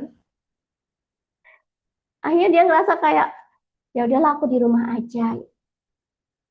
Jadi konflik-konflik sehari-hari yang kecil-kecil banget ini, kecil-kecil banget. Yang kecil-kecil ini kalau tidak kita kelola, itu akan menjadi sesuatu yang nantinya besar dan meledak.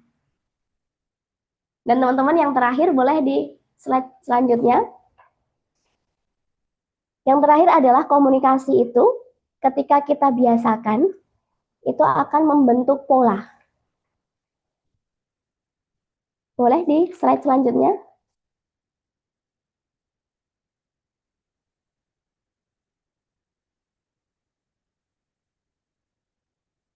Komunikasi itu kalau kita bangun akan menjadi pola. Pola yang kita terapkan sehari-hari. Pola yang kita gunakan. Pola yang secara tidak sadar ketika kita menghadapi situasi-situasi tertentu, itu yang akan muncul seperti itu. Kalau kita terbiasa dengan gaya asertif, gaya agresif misalkan. Ketika kita menghadapi suatu masalah, ya agresif itu yang akan muncul. Karena kita sudah terpola itu. Boleh dibantu untuk slide selanjutnya?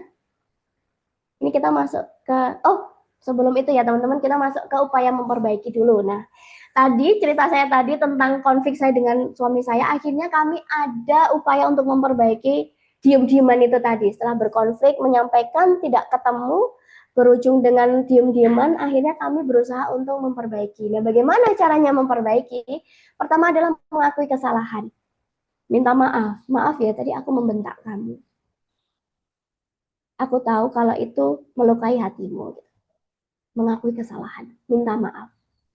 Lalu bisa juga diselipkan dengan humor-humor ringan. Dan mengajak reconnect. Mengajak terhubung kembali. Ya mungkin dengan cara sederhananya tanya, sayang udah makan belum? Sayang aku beliin cilok nih kesukaan kamu. Jadi setelah terjadi konflik itu ada upaya bagaimana kita untuk memperbaiki. Tidak hanya didiamkan saja. Konflik ya udahlah, berkonflik aja udahlah. Males juga aku. Ntar kalau diajak ngomong juga gitu lagi gitu kan. Jangan dibiarkan seperti itu. Kita harus sama-sama berusaha untuk memperbaiki. Ya, bagaimana caranya itu tadi? Pertama, turunkan ego dengan mengakui kesalahan. Meminta maaf karena tidak ada yang rugi dengan minta maaf. Selipkan humor ringan dan mengajak untuk terhubung kembali. Dan yang terakhir, boleh di slide selanjutnya. Komunikasi ini, komunikasi yang kita terapkan itu akan membentuk pola, ya. Pola.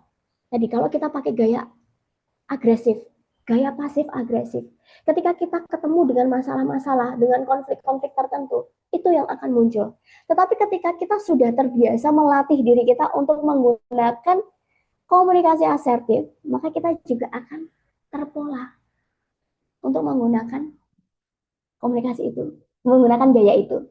Nah, dari pola itu nanti akan menjadi kebiasaan. Dari kebiasaan itu akan menjadi warisan. Kenapa saya bilang warisan? Karena komunikasi ini itu adalah kunci. Kunci dalam sebuah hubungan. Baik hubungan di keluarga, baik hubungan di dunia kerja, baik hubungan di lingkungan masyarakat. Komunikasi adalah kunci. Dia bisa membuka, bisa juga menutup, tergantung bagaimana kita menggerakkannya. Bagaimana kita mengelolanya. Bisa menjadi jembatan yang menghubungkan, tetapi juga bisa menjadi tembok tinggi yang membatasi. Dan komunikasi kita setiap hari itu tidak hanya berhenti sebagai bentuk komunikasi kita hari itu saja, tidak hanya sebagai percakapan saat itu saja, tetapi juga akan membentuk pola yang jika terus dilakukan seperti itu akan menjadi kebiasaan. Cara kita berbicara hari ini bukan hanya berdampak pada hubungan kita saat ini, tetapi juga berdampak pada generasi kita selanjutnya. Cara kita komunikasi dengan pasangan, cara kita komunikasi dengan orang tua, itu juga akan memberikan dampak kepada bagaimana anak-anak kita nantinya berkomunikasi. Jadi cara kita menyapa hati anak kita, cara kita menyapa orang tua kita, cara kita menyapa pasangan kita, itu akan membentuk bagaimana cara mereka melihat dunia. Gitu. Mungkin itu saja teman-teman. Kak Mary, boleh silakan untuk kita sesi ngobrol barengnya selanjutnya. Terima kasih sudah mendengarkan cerita saya. Jadi sebetulnya sore ini bukan ini ya, bukan sesi belajar bersama, tapi sesi mendengarkan curhatnya Bu Kiki. Wah, merdu sekali, keren. Daging banget ya Kak Kiki materinya ini ya teman-teman bicara sekalian. Kayak lagi kuliah komunikasi 6 SKS. Mari kita beri applause virtual nih buat Kak Kiki. Wah, keren banget. Bridgingnya tadi itu di awal cerita itu sangat menyentuh, menggapai relung hati, karena sangat relate gitu ya rasanya. Tentunya mungkin ada yang pikir kayak, ini kok kayak sinetron TV banget nih ceritanya gitu ya. Tapi kan sebenarnya tuh kerap terjadi sebenarnya di kehidupan sehari-hari kita gitu. Dan hal ini tentunya membuka insight baru tentang bagaimana kita itu bisa berkomunikasi lebih sehat dalam keluarga menggunakan komunikasi asertif, sehingga juga dapat menyampaikan perasaan kita dengan jelas tanpa menyakiti. Dan tentunya bisa dipakai dimanapun, nggak cuma di keluarga tadi ya, bisa di tempat kerja, dimanapun lah. Dan ini sangat solutif ya untuk kendala-kendala komunikasi di sehari-hari kita. Nah, ini adalah sesi selanjutnya, yaitu sesi diskusi juga tanya jawab. Untuk teman bicara yang ingin bertanya bisa menggunakan fitur raise hand atau langsung menuliskan pertanyaannya di kolom chat. Untuk itu, nanti yang bersedia untuk raise hand, kami persilahkan bicara. Mohon kesediaannya untuk menyalakan kamera dan juga mikrofonnya. Silakan teman bicara, boleh mulai diketik-ketik nih pertanyaannya. Kita kasih waktu beberapa menit gitu ya sebelum ditutup, karena ini materinya seru banget nih Kak Kiki, walaupun lagi apa ya istilahnya, lagi batuk-batuk sakit tapi tetap bersedia memperjuangkan hadir di sini dan sharing banget nih, materinya daging banget, padat tapi nggak berasa ya, bener kata Kak Suki ini. Nah ini kebetulan ada teman bicara kita yang udah raise hand nih, kita persilahkan kepada Kak Hari, silahkan Kak. Ya, baik, terima kasih sebelumnya saya ucapkan kepada Kak Putri dan Kak Mary yang telah memperkenankan saya untuk berbicara, untuk bertanya. Dan saya dapat simpulin gitu ya, bahwa kalau gaya komunikasi itu teh bisa dilatih gitu. Nah, cuman satu hal yang ingin saya tanyakan itu dari mana kita memulainya untuk melatih gaya komunikasi tersebut supaya bisa menjadi sebuah kebiasaan gitu. Itu yang ingin saya tanyakan. Terima kasih. Oke, terima kasih. Jadi bagaimana cara melatihnya nih biar kebiasaan gitu. Bingung nih kan udah tahu, tapi mau mulainya nih gimana Kak Kiki? Monggo silahkan langsung saja. Baik, terima kasih Kak Haris. Wah, terima kasih sudah menyimak sampai akhir ya, sampai membuat kesimpulan tuh artinya benar-benar menyimak. Kak Haris sudah menerapkan apa? Sudah mengimplementasikan tadi active listening gitu kan. Sudah menyimak dengan sesama. Terima kasih Kak Haris atas pertanyaannya juga. Jadi bagaimana ketika kita tuh apakah komunikasi bisa dilatih ya? Terus bagaimana cara melatihnya supaya jadi kebiasaan? Hal yang pertama kita lakukan adalah kita latih diri kita sendiri dulu. Tadi di awal saya cerita tentang keluarga saya yang dengan dinamikanya ya teman-teman. Bapak saya dengan gaya pasif ketika bertemu dengan adik-adiknya, kemudian berubah jadi agresif ketika bertemu dengan anak-anaknya gitu kan. Saya merasa bahwa ada sesuatu yang harus dirubah. Saya menyadari itu sebagai sarjana komunikasi yang baru aja selesai belajarnya gitu kan. Saya merasa ada sesuatu yang harus dirubah gitu. Dan itu harus saya mulai dari diri saya sendiri dulu. Dari bagaimana saya berbicara dengan ayah saya, dari bagaimana saya memahami diri saya. Saya itu tipikal orang yang seperti apa sih gitu. Ternyata saya tipikal orang yang nggak bisa nih kalau didiemin gitu aja gitu. Aku harus ngomong. Aku tipikal yang harus ngomong biar semuanya jelas gitu. Jadi harus kenalan dulu sama diri kita sendiri. Kita itu orang yang dengan karakter yang seperti apa. Itu bisa membantu kita untuk mengetahui bagaimana caranya kita mau ngomong gitu. Aku tuh orang yang lemah lembut seperti namaku Rifki, lemah lembut gitu ya. Jadi aku harus pakai nada pilihan kata itu juga sebisa mungkin itu tidak ada kata-kata yang negatif gitu. Jadi harus kita mulai, harus kita latih dari diri kita sendiri. Dan tadi yang belum sempat saya ceritakan adalah prosesnya panjang. Memang tidak semudah kita membalikan telapak tangan. Karena membalikan telapak tangan aja juga tidak mudah bagi orang-orang yang punya misalnya lagi kesleo atau lagi ada sakit sesuatu, itu kan nggak gampang juga ya membalikan telapak tangan. Kita juga nggak bisa jadi Pak Tarno, prok jadi apa, simsalabim, nggak bisa kayak gitu. Semuanya butuh waktu, cepat atau lambat itu tergantung bagaimana kita dan bagaimana orang-orang yang kita ajak bicara. Saat itu proses dari ayah saya yang sangat agresif kepada anak-anaknya, itu alhamdulillahnya sekarang walaupun tidak 100% jadi yang lebih soft spoken atau yang lebih enak untuk didengar, enggak. Karena tadi manusia kan penuh dengan dinamika ya, manusia itu sangat dinamis sekali. Tergantung situasi dan kondisinya. Tapi alhamdulillahnya dari bapak saya yang dulu waktu kecil saya itu merasa sangat menjadi anak perempuan yang sangat bahagia. Karena saya sering diajak jalan-jalan, saya dimotivasi untuk ikut lomba sana sini, sehingga saya punya kepercayaan diri untuk tampil gitu kan. Saya senang dengan dunia panggung, main teater gitu, nari gitu. Karena dukungan dari bapak saya. Tetapi ketika saya beranjak remaja, ternyata gaya komunikasi bapak saya juga ikut berubah gitu kan. Jadi sesuatu yang sangat menakutkan sehingga saya pengen merantau ke Jakarta. Karena saya nggak mau lagi ada di rumah gitu. Nah, akhirnya saya bisa mengembalikan bapak saya yang soft spoken itu dengan cara dimulai dari saya dulu.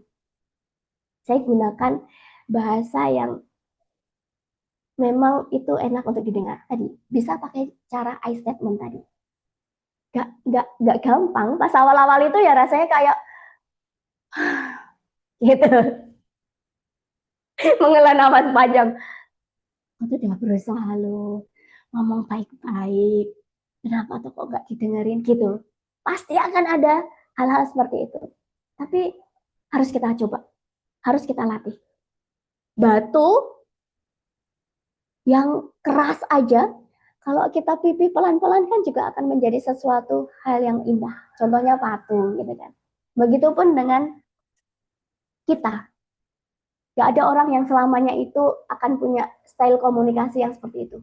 Kalau kita dari kitanya mau untuk mengajak mereka bebenah gitu. Gitu, Kak Haris? Baik Kak, terima kasih atas jawabannya. Sangat menarik sekali, membantu membuka pikiran yang inilah. Habis ini dicoba ya. Udah punya pasangan belum? Belum sih, masih pelajar, umur Oh, masih 11 tahun. pelajar. Ya, Habis ini dicoba sama adik atau sama kakak atau ya, sama ibu siap, ya. siap. Boleh. Oke, terima kasih Kak Haris, Kak Kiki atas jawabannya. Ya tadi mulai dari sendiri-sendiri dulu dan orang-orang terdekat ya, nggak mesti pasangan kalau memang masih muda, dan bagus banget Kak Haris di usia yang masih muda masih udah mau belajar hal-hal yang seperti ini gitu. Nah, kita lanjut coba ke kolom chat ya Kak Kiki. Nah, ini ada yang bertanya nih, ini udah kayaknya sikonnya udah parah banget nih dari Kak Magrobi, bahwa bagaimana sih komunikasinya tuh loh caranya kalau keadaannya udah mentok dan akhirnya udah sama-sama jauh gitu, tapi kayaknya masih ada harapan ya dalam hati untuk tetap bisa menjalin komunikasi. Silakan Kak Kiki. Rasanya ini dengan siapa yang bertanya? Kak Mahrobi ya? Betul. Terima kasih atas pertanyaannya Kak Mahrobi. Ini situasi yang sering dijumpai juga ya. Ketika kita sudah berkonflik, kita pengen berusaha untuk memperbaiki, tapi kok rasanya dicoba pakai gaya komunikasi yang seperti apapun juga tidak mempan gitu. Nah, kalau kita sudah mencoba untuk dari diri kita dulu, dari bagaimana kita berkomunikasi, ternyata kok orang tersebut tetap pada egonya gitu kan. Nah, kita harus tahu dulu, beliau ini masih mau menjalin hubungan sama kita enggak? Itu yang harus kita tahu dulu.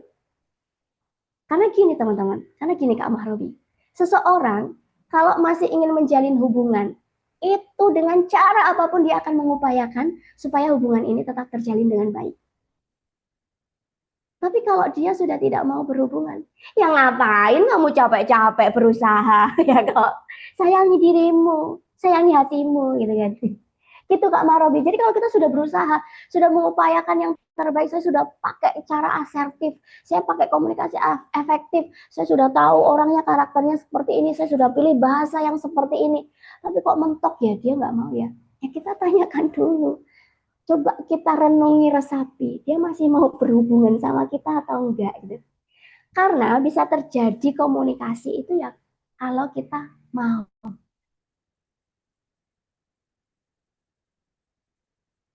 Bisa terjalin komunikasi itu kalau kita mau sama-sama saling terhubung. Kalau kita sudah tidak mau terhubung, ya sudah. Kita doakan saja. Kita lewat jalur Tuhan untuk melembutkan hatinya supaya mau menjalin silaturahmi lagi dengan kita. Gitu.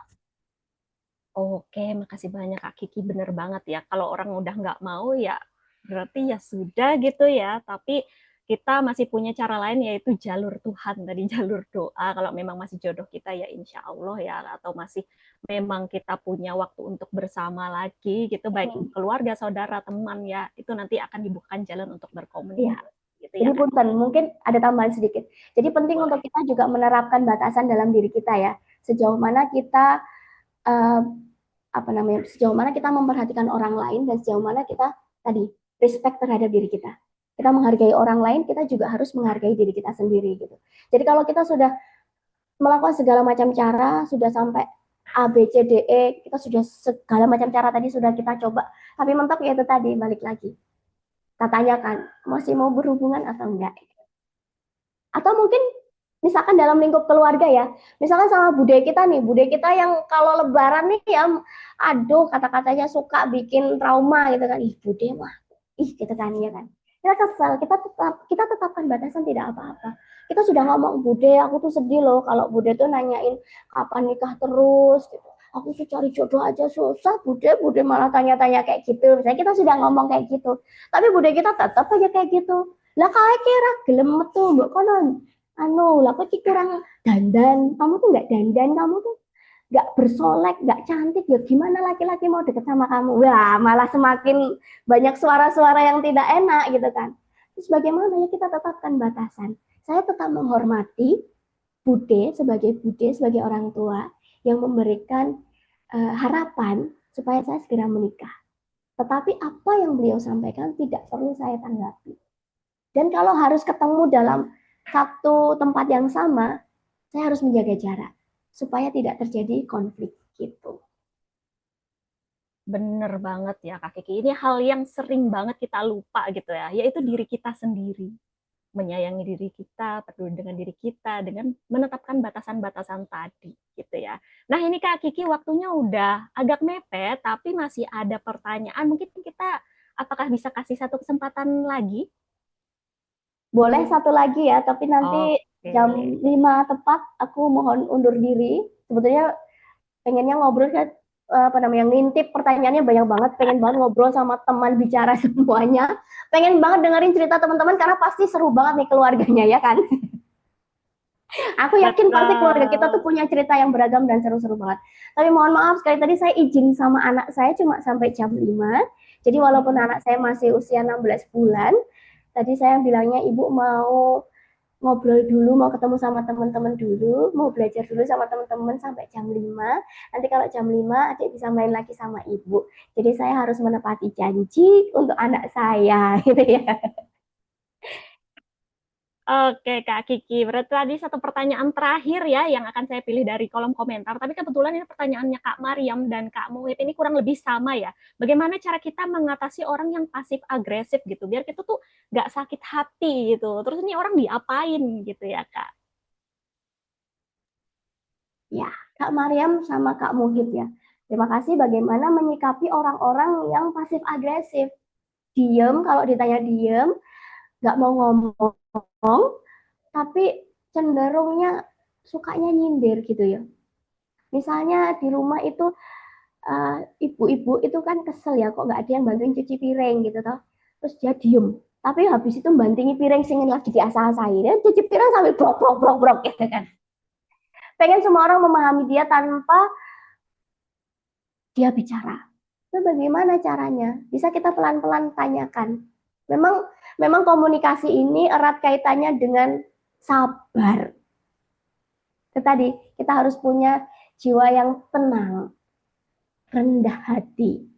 Karena kalau ibarat kata ya, kalau ada orang yang sedang naik emosinya, terus kita juga naik, itu akan sama-sama naik dan gak akan ketemu.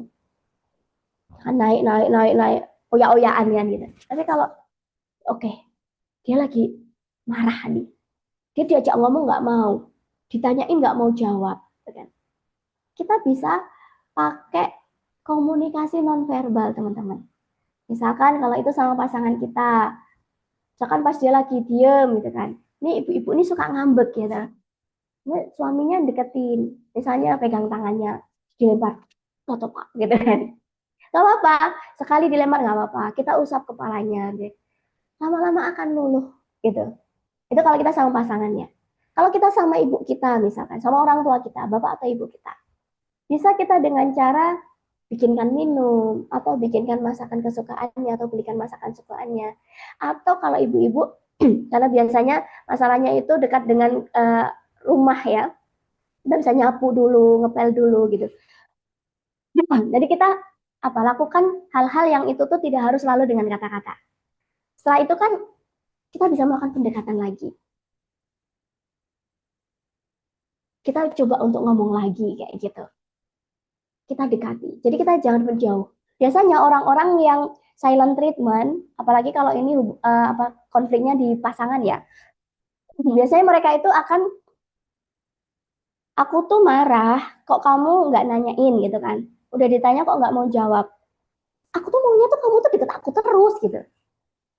Aku tuh maunya tuh kamu tuh ada di samping aku tuh maunya ditemenin nih. Jadi itu tadi, kita gunakan bahasa-bahasa yang non-verbal.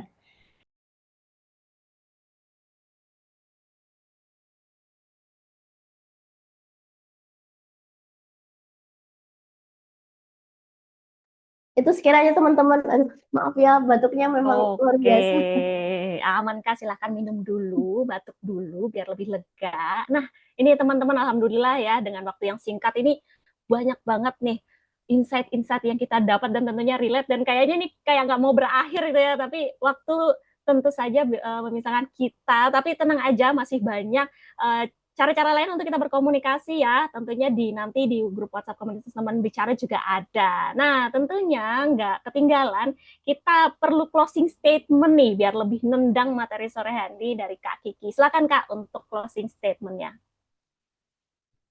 Teman-teman, mungkin bukan closing statement ya, tapi reminder untuk saya pribadi dan juga semoga bisa untuk pengingat teman-teman juga bahwa keluarga itu suka tidak suka, mereka adalah orang yang kita jaga, orang yang sangat dekat dengan kita. Dan komunikasi semoga bisa menjadi jembatan supaya hubungan kita bersama keluarga kita itu tetap terjalin harmonis. Karena konflik paling melelahkan itu ternyata adalah konflik sama keluarga. Apalagi keluarga inti. Kalau kita berkonflik sama rekan kerja itu, ya udah, kita bisa pindah kerja, kita bisa ganti suasana, atau misalkan kita bisa pindah kantor gitu kan ya. Tapi kalau konflik ini sama keluarga itu sangat melelahkan, apalagi keluarga inti. Kenapa? Karena kita masih sering ketemu, kita masih akan terus terhubung, dan kita ini adalah orang yang dengan satu darah gitu ya. Jadi selamanya keluarga itu hubungannya tidak akan pernah berakhir. Jadinya seperti itu. Dan komunikasi ini semoga bisa menjadi jembatan menuju keluarga yang harmonis, keluarga yang lebih sehat. Sehat tidak hanya dari jasmani, tetapi juga rohaninya. Mental kita juga sehat. Dan komunikasi ini teman-teman juga bisa menjadi warisan untuk anak cucu kita, untuk generasi-generasi kita selanjutnya.